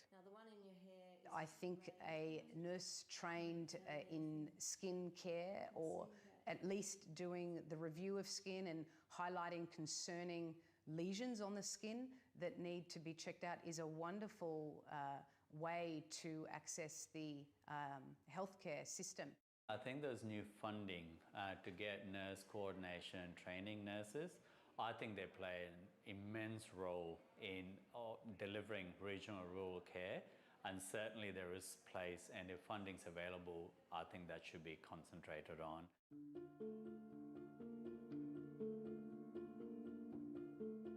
Dr. Vin Rajeswaran operates in the hotbed of North Queensland at his clinic. We find 1 melanoma every day. Last year we found 348 melanomas just in this clinic. Start with the nails. You can get melanomas under the nails. They are absolutely swamped with need. He has 67,000 people on his books from Julia Creek to the Torres Strait. A lot of logistics, a lot of fuel, a lot of planning. I think a number of people are not getting the checks because, say for example, you're a sugarcane farmer, you just can't afford half a day or a day off to come and just get a skin check. I think the tyranny of distance is just the perfect way to describe it. If we can get rid of that tyranny of distance, I think we'll get more melanomas found more early. He says he needs 7 more doctors immediately to keep up with the demand. The next appointment to see me is October. The other travesty in his view is that the cost can be a deterrent for many with no subsidies for checks. I'm concerned that people are not following it because they can't afford to pay for it. So there's no, like your cervical screening or your breast cancer screening, there's no specific funded surveillance program for skin cancers, especially melanoma. Yeah, so the camera's here, so there's 92 of them with xenon flash, and there's all extra flashes here. It does look like a spaceship. He's even invested in a specialist machine to give patients a thorough understanding of their skin. It's one of only a few in Australia. The actual procedure takes less than 3 minutes, and the software stitches up all 92 images into a 3D view. And you can access that image at home in your laptop, which means that you can keep an eye on it. He thinks one solution could be a truck. My dream is to get a truck fitted up with 2 operating theatres in one of these machines. What that means is the patient only needs a skin check once every 6 months or once a year. We should be able to take the check to them. And I got a call from a guy in, I think the town was Julia Creek. He wanted to fund the whole truck because his sister died of a melanoma just because she couldn't get to somewhere for a skin check. Okay, so let's move on to the next case. The Melanoma Institute estimates that without critical action by 2030, a further 14,000 Australians will die from melanoma. 205,000 will be diagnosed with the disease, and the economic cost to the nation will be $8.7 billion, with the regions faring worst. And that faces regional Australia. It's a problem across the board, no matter what your health issue is, whether it be melanoma, whether it be blood pressure, whether it be cholesterol, whether it be any of those regular health issues. I think that's a different issue that needs to be addressed and is certainly something that's well documented and needs to change in regional Australia. There's also another culprit she says needs to be held accountable, and that's the portrayal of skin damage in media. On any of the social media platforms, you will see the glamorization of tanning. Tanning portrayed as something of success, of sophistication, and in fact, a tan equals skin cells in trauma. And that trauma can lead to skin cancer, including the deadliest form, which is melanoma. So the other thing we did is we called out advertisers, media, and social influencers to help us battle this cultural sensationalization and glamorization of tanning.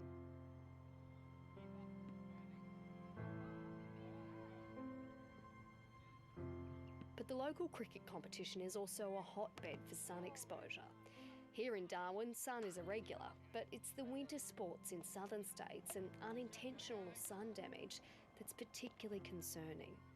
The Institute is calling on stricter regulations in our sporting codes and outdoor activities. There are some sports where it's regulated. You cannot get on the field without a mouth guard, shin pads. Water sports, you must have a life jacket.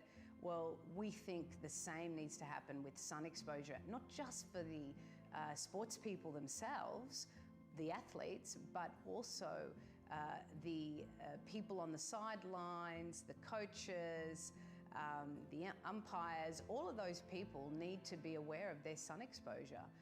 We need to shift games as much as possible to the mornings and evenings, and just be aware of the sun. Okay, who's going to put on some sunscreen then? all of us. The good news is that progress is being made.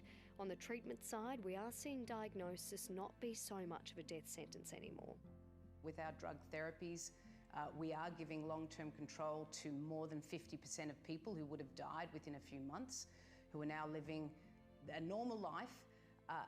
We have looked at access and we have been able to conduct clinical trials and have access for regional people to those same clinical trials. Working towards equal outcomes for all.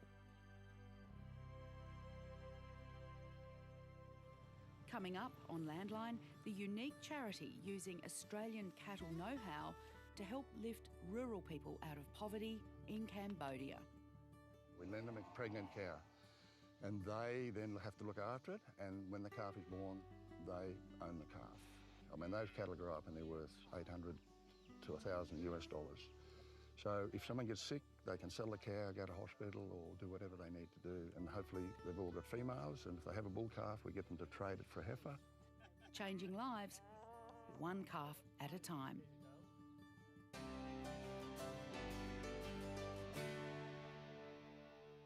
Hi, I'm Kath Sullivan. Let's begin in the Netherlands, where Dutch farmers are being offered lucrative deals to sell up as the Dutch government attempts to halve nitrogen emissions.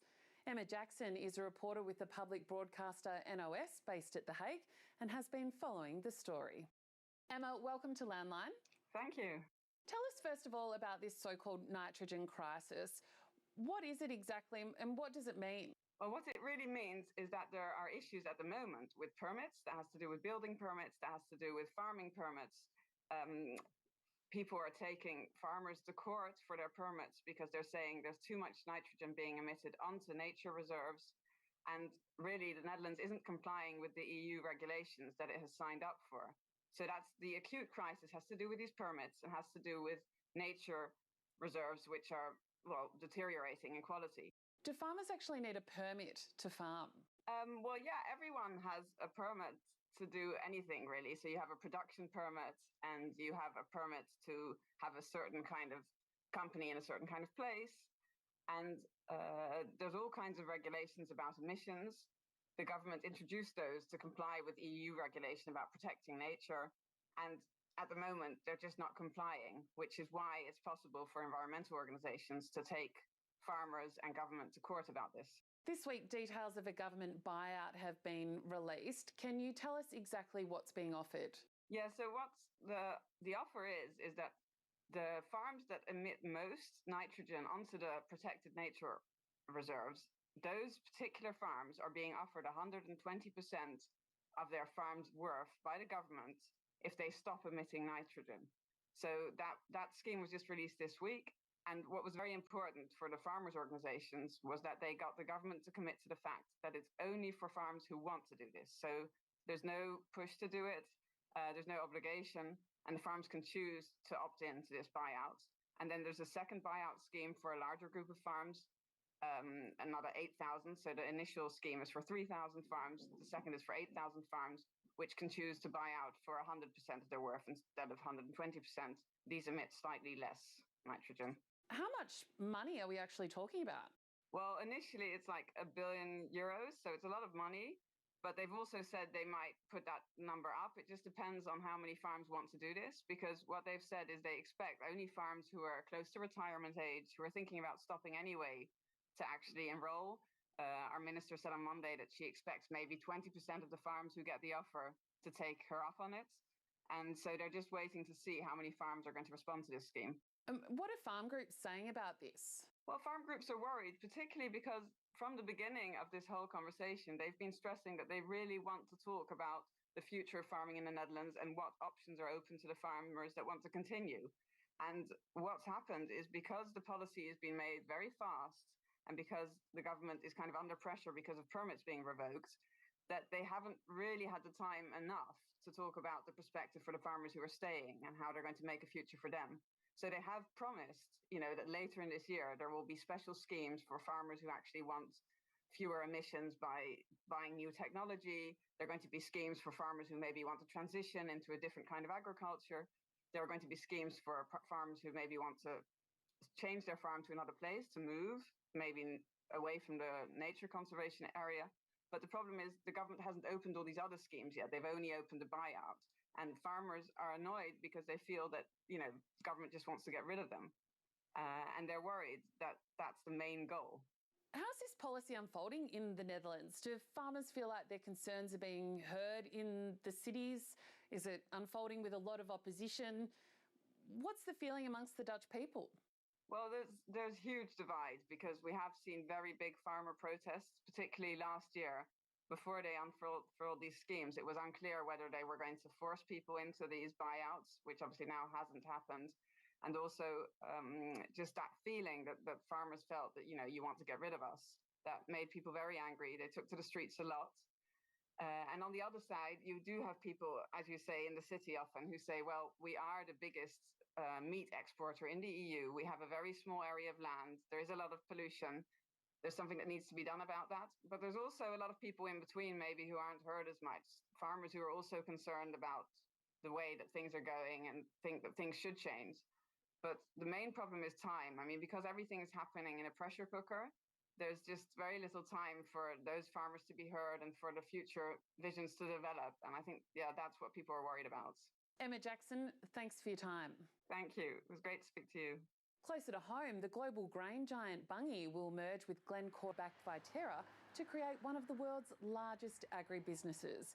If approved, the deal will create a $34 billion grains powerhouse to rival the likes of Archer Daniels Midland, Cargill and Louis Dreyfus. The deal is yet to be scrutinised by competition regulators. And finally today, prawn fishermen have criticised a rescue package delivered after an outbreak of white spot virus on the New South Wales North Coast. In February, prawn fishermen in the Clarence Valley estuary were forced to stop trawling. They've now been told it could be up to 2 years before the fishery reopens. The fishermen have welcomed the state government's support, but say a $21 million package won't make up for future lost earnings. The Prawn Committee put in a submission to the government, a very fair submission of what we would have earned if we were still in the water, but we've only got half of what we asked for. That's Landline News.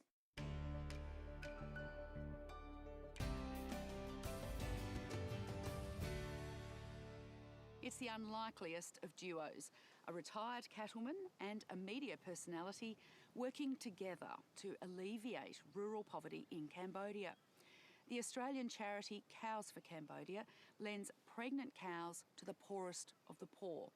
They keep the calf and return the cow to the charity, which loans it out again.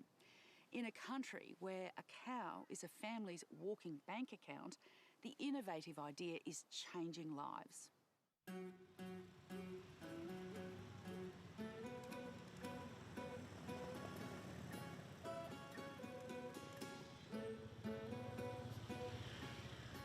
Nestled between Vietnam to the east, Laos to the north and Thailand to the west, Cambodia is a land of vast plains and rivers.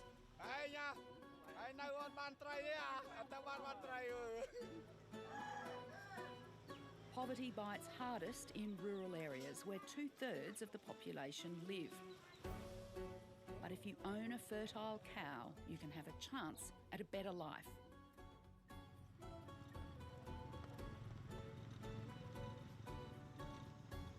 Cattle play an important role in Cambodian rural society as asset storage, as draft animals, fertiliser providers and of course beef.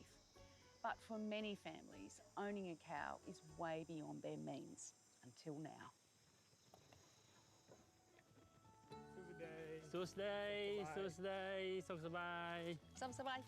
Cows for Cambodia is the country's biggest agricultural charity. Hello, nice to meet you. It's a bank, but instead of money, it loans pregnant cows to poor villagers. Will she show us her cow? And if we can lend them a cow, we don't give them a cow, we lend them a pregnant cow. And they then have to look after it, and when the calf is born, they own the calf. New calf. So beautiful. Okay, 4 days. 4 days old. 4 days old. Wow. So that cow can come back to the charity when that's weaned, and she keeps that weaner. We wean it for her, we vaccinate it for her, and we bring it back. Queenslander Wallace Gunthorpe has been a cattleman all his life, but after handing the reins of the property over to his son, Wallace needed a new challenge, and a trip to Cambodia gave him just that. She loves the calf. I mean, it doesn't get much better. I was doing some consulting work in Vietnam, and we took a side trip into Cambodia. On that first trip, I heard about the charity Cows for Cambodia. That's great. I like travelling, cattle is my thing, so I was keen to help. That was 7 years ago, and now working with a charity is a big part of my life. The people receiving the cows are the people who are poor. Their income just only like from hand to the mouth. សบายចិត្តខ្លាំងៗ សบายចិត្តសบายធំ What did you ask her? Is he like really happy, big happy? They know that one day we'll be worth $700 or $800. So when someone gets sick or there's ill health in the family, they don't want to, but they could sell it. Yep. But they keep a heifer calf, she has a baby, and so they go on, you know, and they can end up with 4 or 5 cows. Yep. So amazing. This is good news. It's good news. Yes, good news.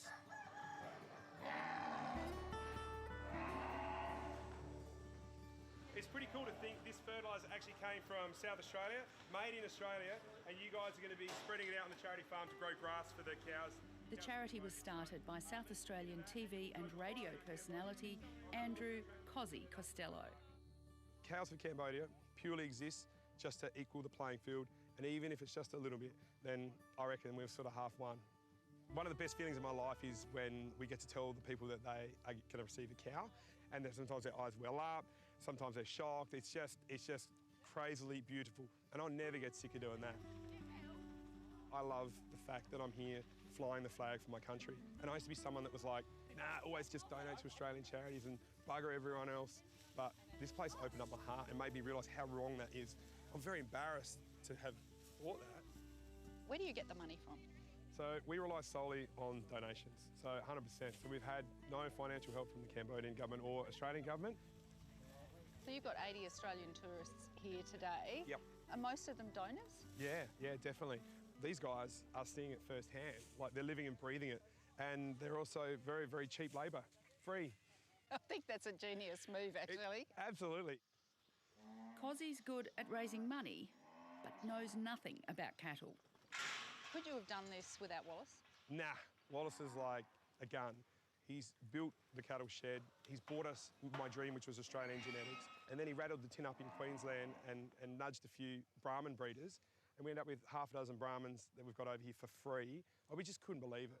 You're only as successful as the people you're surrounded by. And the day we crossed paths, like, someone was looking down on me because it was very special. Wow, it's big. The shed is very impressive. It's 60 metres by 40 metres. It's probably I think the second biggest in Cambodia. And how do you use it? Are the cattle in here all the time or part of the time? No, well, there's cows out here now in the pasture. We have cows in the shed. They rotate round, and they don't spend all their time in the shed. Only in the wet season, when the monsoon's on, and there's 72 inches in 4 months. So they spend time in here, and they get green chop. And then now in the dry season, they get to go out for 3/4 of the day, and they come back in. They get fed again when they come back into the shed. And how important are cattle in Cambodia? It's, well, we use it, it's a bit like having a Ferrari in the shed, you know, like if you've got a cow tied up in front of your house, you've sort of arrived.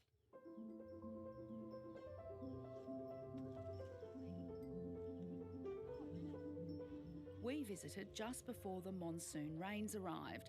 With temperatures around 40 degrees, there were skinny cattle everywhere. And skinny cattle are unlikely to get pregnant, and if they do, they struggle to deliver a live, healthy calf. This is the guts of it. If we don't get pregnancies here, we've got nothing to move forward with. So very important that we have our protein up, our cattle in good condition. If it's not fed properly, not bred properly, we're in trouble. Irrigation is rare here, but Wallace thought it was essential to drought-proof the farm. Irrigated kinggrass is cut fresh every day. We have a protein pellet there, about 12% protein, with all the goodies in it, so we add that as well. Trying to pick these cows up to make sure they cycle and get pregnant in this shed. The retired Brahman breeder's two biggest challenges were lifting the shockingly low fertility rates and improving bloodlines. In this pen are 6 Australian Brahmans, 4 bulls and 2 heifers, including one donated by Wallace's son. Wallace, why bring Australian cattle genetics here? The big reason is to improve the quality of the local cattle. These cattle here haven't had new blood probably for, I don't know, hundreds of years or longer. We've lifted a herd from 15% pregnancy to 65% just with better management and better protein. So we think now with better genetics, we can lift them another 15. You know, we'll get to 85%, I hope. Keep them coming. Everybody in. That's good.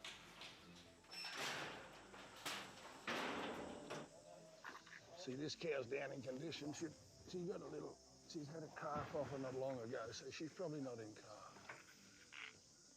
Yeah, you can see she's a bit hippie, you know. We don't like them like that, but we get a few. Righto, mate. Dawn, let her go.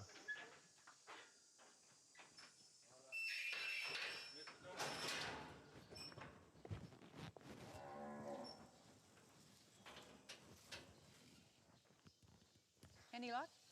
We have about an 8-weeker. Yeah. That's a great result. Another good one. That's awesome. Mr. Jett runs the charity's farm. I know exactly what poverty is because I was born in poor families, not a rich families. How many cows do you think you can give out this year? I think around 30 to 40 cows. Next year, you can see many of the families, we get a cow from us. Can a chicken or a goat or a pig help a family just like a cow can? Yes, of course they can. For example, if they see the old families, like very like you're like 80 years old, we cannot give the cow to them, right? So we have to decide to do other things, to give some other animals, maybe like a ducks or a goat, or which is not harmful to them.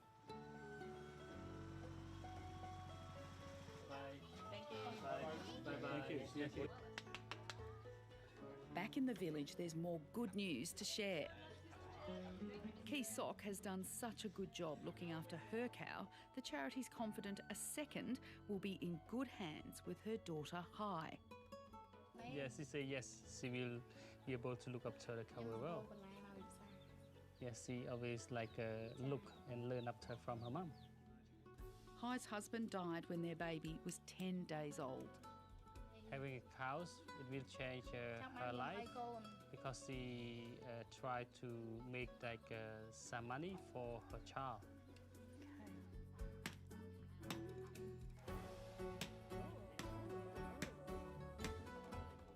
Not far away is the Chuan family, a big success story for the charity. This is their 3rd calf. They sold their first when COVID hit and Mrs. Chuan lost her job. It was really hard decision for him, for the families, because they wanted to make a business, to buy sugarcane process machines, and they got $500 from the first calf selling. Charity founder Cozzy wants families to build a small herd and only sell calves in emergencies. We all know how tough COVID was. It's kind of cool that they had a cow out of the charity to pull that lever to survive like they did. One family's future is changed. Simple as that. Wallace has made many friends here in Cambodia, but one lady is special. Lai was left partially blind after being beaten by the Khmer Rouge, so she can't look after a cow, but the charity still found a way to help her. How are you, my dear? Hey.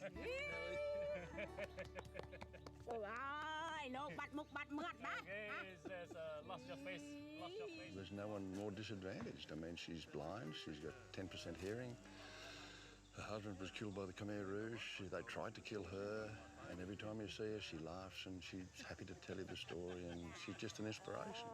Looking forward to seeing you. This is Lai's old house.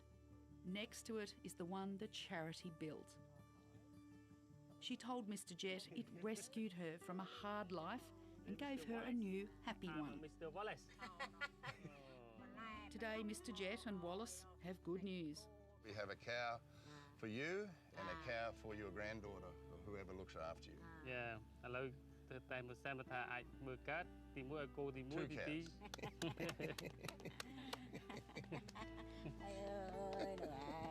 Is that something that strikes you about the people here, that they might not have much but they're very happy?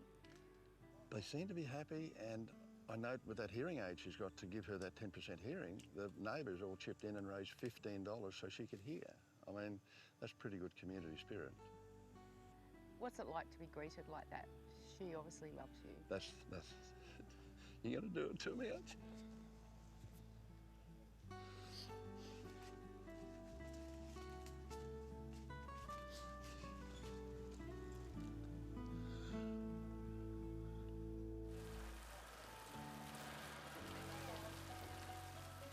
The first 68 people that were lent cows were all illiterate, signed with a thumbprint, and not one person reneged on the deal. Everyone honoured the deal because they see it as a window out of poverty for their family. We try and select women that have children, and then the kicker is that those children have to go to our school. And this is the school the charity built. Cosy came across Salis Van teaching 16 kids in a shed. Now we're going to learn about some body parts. You know it?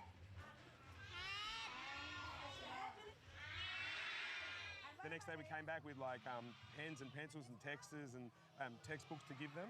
And then we came back the next time, we bought them all new desks, and the school's just grown and grown and grown. And now we have like 320 students that go here, and they get free education.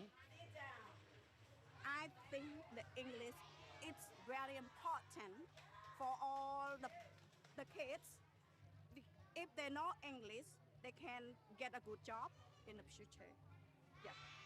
Can they earn more if they speak English? Absolutely. So if a Cambodian child can leave school and be able to speak English, then on average their salary will be double a non-English speaking. One reason literacy rates and school attendance are so low in Cambodia is the education system was all but destroyed during the Cambodian genocide. 75% of all teachers and 96% of all tertiary students were killed, and schools were closed. Cambodia's gradually recovered, but the psychological scars remain.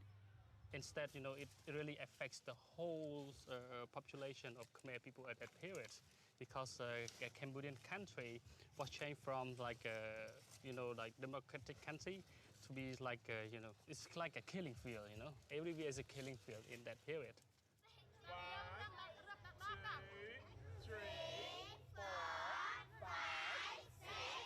Now, going to school can change a child's life. If I couldn't go to these schools, probably I cannot get a scholarship to study in the university. It also helped me to complete my future dream because I want a programmer. So it helped me a lot with that. Thank you so much for all the Australia make the school for all of the students can got the scholarship and got the good future. Thank you so much. The charity's next school will be an agricultural one based at the farm. 80–90% of people in Cambodia rely on agriculture for a living, so it makes sense to have an agricultural school right under our bloody nose. We would love to think we can have that agricultural school going and educate Khmer children, and I do believe that our future managers will come out of that system. I really do.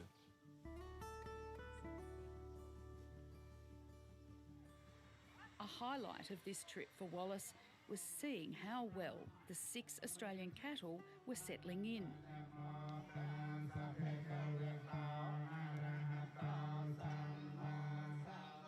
Their arrival was such a milestone, Cosy threw them a shed warming. They didn't know it, but in Cambodia, big events are marked by the presence of Buddhist monks. The new cows were blessed by the head monk, and the Australian donors didn't miss out.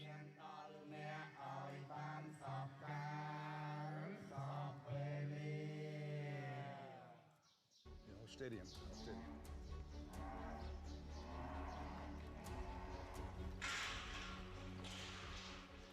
Once the Ag College is set up, COSI has 2 more goals. For cow numbers to quadruple to 1,000 and for locals to take over and run the farm. Rattling the tin sucks, which is why this model is designed around being self-sustainable. I just want to set up a facility that will self-fund itself so I don't have to get any more donations anymore. That's like the long-term plan. Until locals have enough knowledge, Wallace will keep visiting. But he knows they need a full-time Wallace. That search has begun, but stepping back from what he calls his charity addiction will be hard. I've made a lot of friends in this community that people I would never have come across. And it's been a big adventure for an old man. Tell her thank you. I love helping people that I know cannot help me. It's the big kicker, I think, is it's all one-way traffic. But what I get out of it is a bit of this. Don't you do it to me again.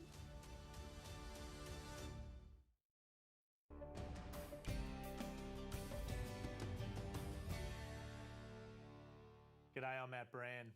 The Australian live export shipping company Wellard has now got 2/3 of its fleet operating out of South America, where it says the live cattle trade is booming. To learn more about this and what it might mean for Australia's cattle industry, I spoke to Wellard's Tim O'Donnell, who has just come back from Brazil. All right, Matt, as you know, I've just come back from sort of 10 days in the region, mostly visiting clients. As you know, Wellard's got 3 vessels, and 2 of them are currently stationed over there, working out of Brazil. But it's red hot at the moment over there. I've calculated probably between 30 and 40% of the global livestock carrier fleet is currently in the region. The east coast of South America looks a bit like Bunnings car park on a Saturday afternoon at the moment. But the major driver for that has been the release of import permits to Turkey for around 500,000 head of cattle. So, Tim, Australia has shipped cattle to Turkey before. Are you expecting Australia will jump on this big order as well? Look, we live in hope, Matt, but unfortunately, with the blue tongue line being where it is, the northern Australian herd is out of reach. It's not applicable for Turkey, doesn't meet the health requirements. So it's limited to the southern herds. And as we know very well, all your listeners will know, we've had consistently high prices and low supply for a significant period. And to assemble the volumes required to make the job economical is pretty challenging. Now, that's not to say a well-organised and nimble exporter mightn't get a shipment or 2 into there, whether that's under the current contracts that Turkey's issuing or not. But I've got absolutely no doubt the Turkish importers are talking to the Australian exporters on a daily basis.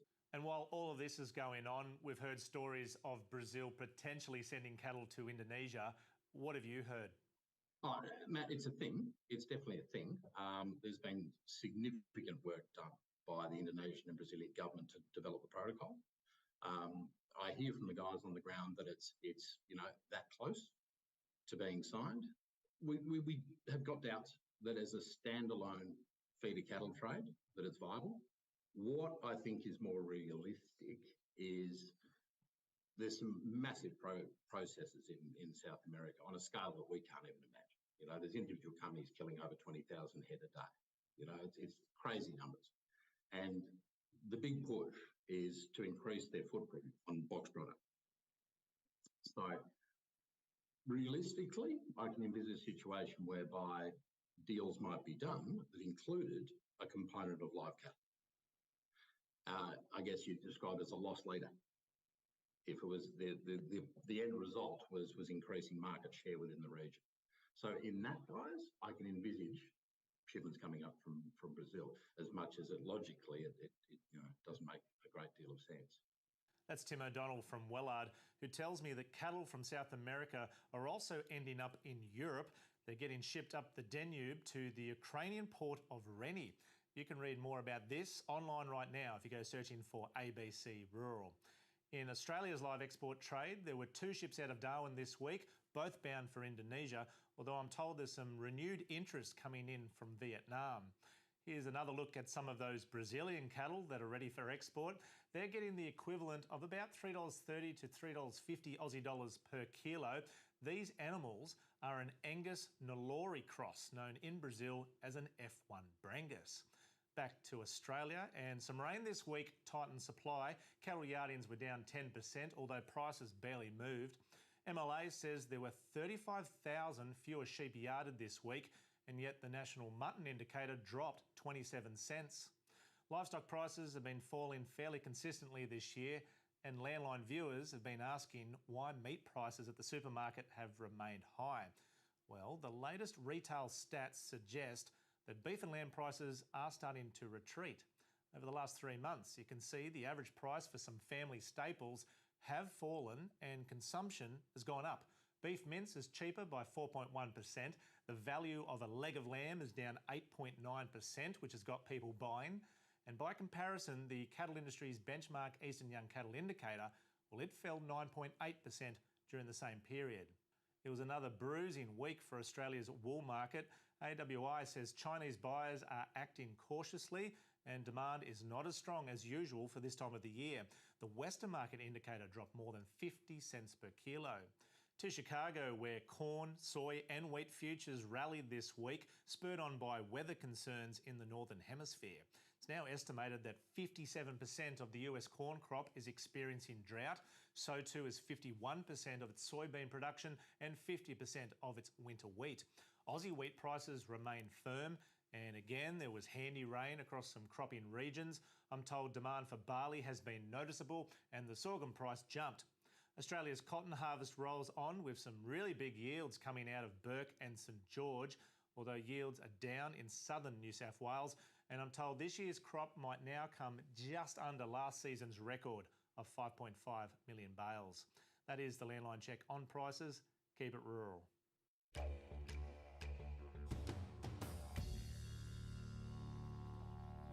I'm Christy O'Brien in the Northern Territory. Next week on Landline, we meet Sally Warriner, who is not just the station manager's wife, as she's so unflinchingly detailed in a memoir she's just written about working on one of Australia's most famous cattle stations.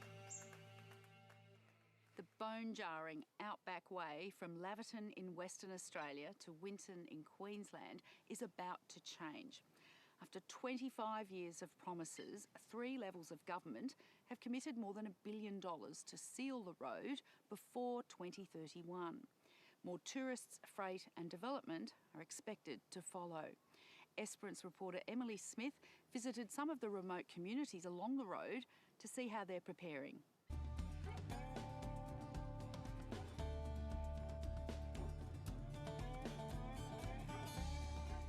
It's known as Australia's longest shortcut. The 2,700-kilometre Outback Way runs across Western Australia, the Northern Territory and Queensland, providing an inland route across the country. But with almost half the distance on unsealed gravel, it's a bone-jarring journey. Locals in Cosmo Newberry, in remote Western Australia, know just how dangerous it can be. Well, there has been quite a few accidents. Of course, we had a teacher in December passed away after having an accident on the road, which was very, very sad. Last November, the town's only school teacher, known as Mrs. JC for cultural reasons, was driving home when she crashed and died on the Outback Way about 4 hours north of Kalgoorlie. Kids just couldn't go to school because the teacher wasn't there, and they put flowers on the fence in respect of her passing on, and it was really shocking for them for this to happen and the school to be shut down. And they're gradually recovering now, but it's going to take us still a while yet. Mrs. JC is one of many to have lost their lives on the Outback Way. Since 2006, federal governments have spent $140 million upgrading the route. Last year, the current federal government announced $678 million to seal the network of roads by 2031. WA, Queensland, Northern Territory and a local government will tip in a further $260 million.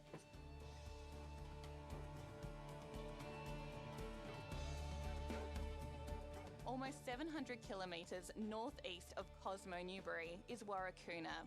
Celebrated linguist Dr. Lizzie Markili-Ellis lives there and looks forward to seeing a different type of traveller once the road is sealed. At the moment, there's only people who have four-wheel drive, but later on there'll be people coming through with two-wheel drive and push bikes and, you know, a wheelbarrow maybe. It's hard to quantify how many people travel all or part of the Outback Way every day. But once it's sealed, it's believed that traffic and tourism will dramatically increase. But the Nganjara elder, who was born near here before being removed to the Warburton mission as a child, worries tourists may not respect the sacred protocols associated with the country.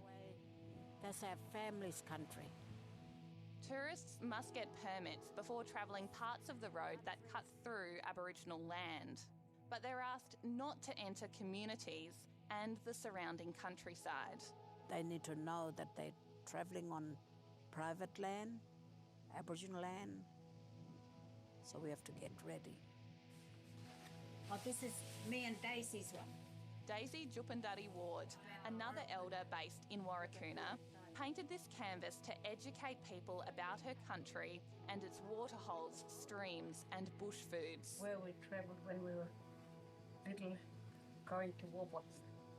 But this is the new road here. She says there are places outsiders should not go. Not into my country, not into where I was born, not taking photos, but they just go through the bitumen. Just go past. You are not part of your beautiful place, lovely. No, want that one. You come and talk to the right person. If you want that picture, that country to be photographed. Then it goes up to this. Art provides a vital income stream and a source of self-expression for many people in Warracoona and neighbouring communities. We're caught in a trap, I can't walk out because I love you too much, baby. The king of rock and roll is Rocky Porter's inspiration. And it's moving, shaking in a tune style. I've seen him in YouTube. Yeah, that's how I get more information from him. It's hoped extra tourists will be good for local artists. Patrick Hill initiated the push for a sealed Outback Way more than 25 years ago. He spoke recently at the West Australian Regional Tourism Conference about how sealing the road could help remote communities, particularly through tourism. We're trying to work with the tourism bodies so that the impact isn't all of a sudden. You know, we're gradually working up to that climax, you know, it'll have in the 5 or 6 years' time once it starts to be sealed, or, you know, once it's sealed. Warracoona Police say before the upgrade is complete and the road gets busier, they want to help more locals get driver's licences. I'd say about 25% of our drivers have got a lawful licence. He hopes the new program will help increase that number. They recently secured almost $300,000 through Western Australia's Department of Transport's Driver Equity Program, which it will use to buy a ute with dual controls. And so that will allow kids that can do their Keys for Life program at high school with an L plate, and then hopefully we will be able to find suitable supervised drivers.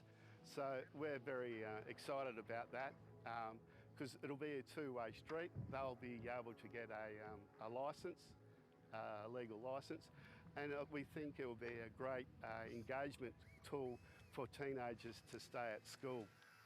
It's hoped the program will also create jobs, driving instructors for the school children. We're going to train someone up to actually train the mob how to drive, so get proper licences because of the asphalt.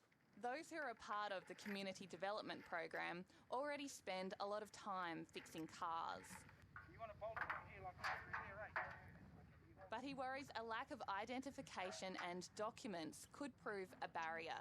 Transport came out here 2 weeks ago, and I think only 2 had proper identity. Out of how many? Identification of, I don't know, 90. So, yeah, we've got a big job ahead of us, making sure everyone has proper ID, Medicare card, birth certificate, driver's license. Sealing the road will make freight cheaper and cause less damage to trucks and goods.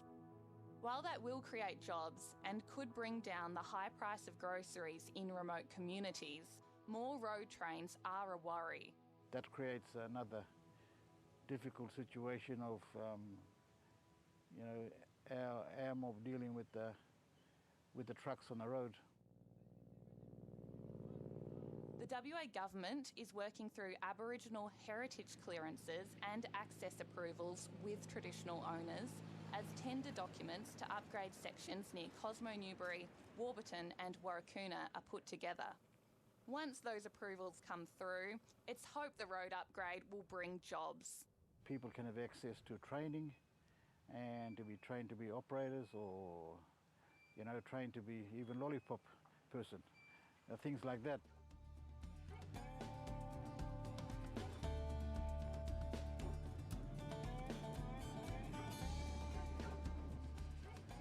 But across these outback communities, the overwhelming response to news of the upgrade is enthusiasm, with many locals looking forward to more comfortable journeys that do less damage to vehicles.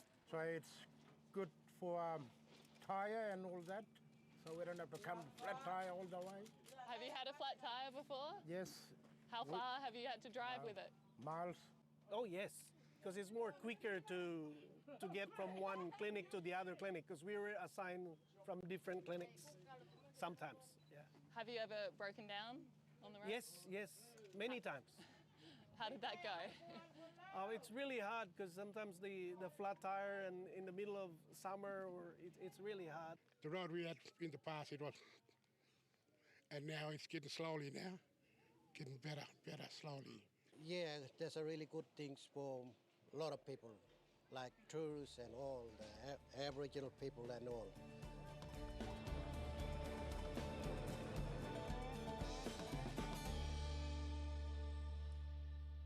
Our longest shortcut is set to improve and not before time. That's the program for today. I'll leave you with the weekly weather update from the Bureau. But don't forget, Landline is on iView and you can see individual stories at abc.net.au/rural. I'll see you next week. Bye for now.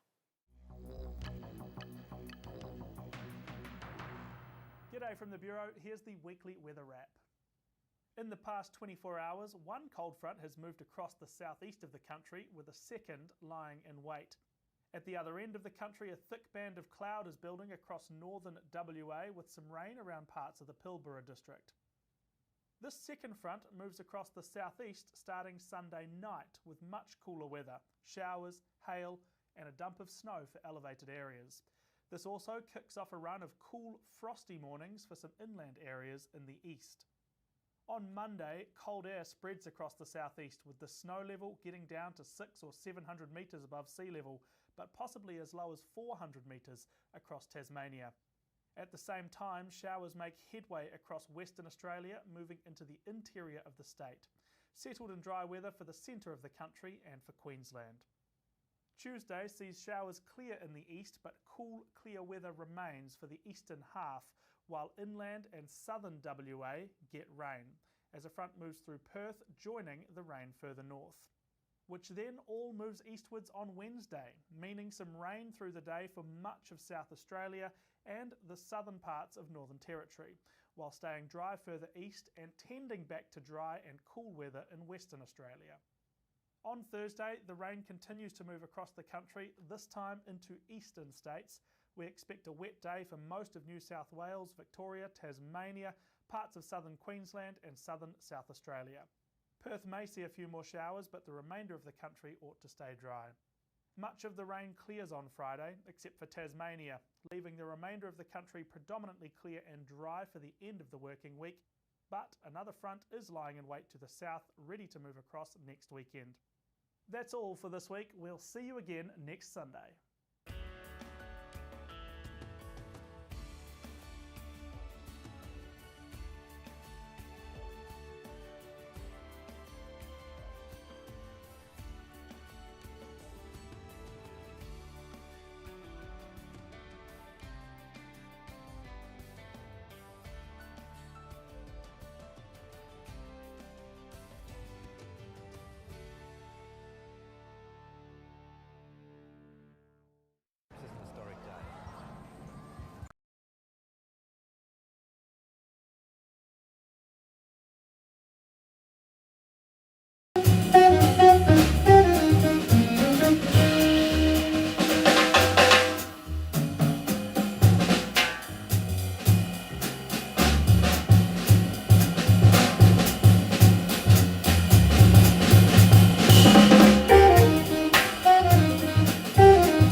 Thank you.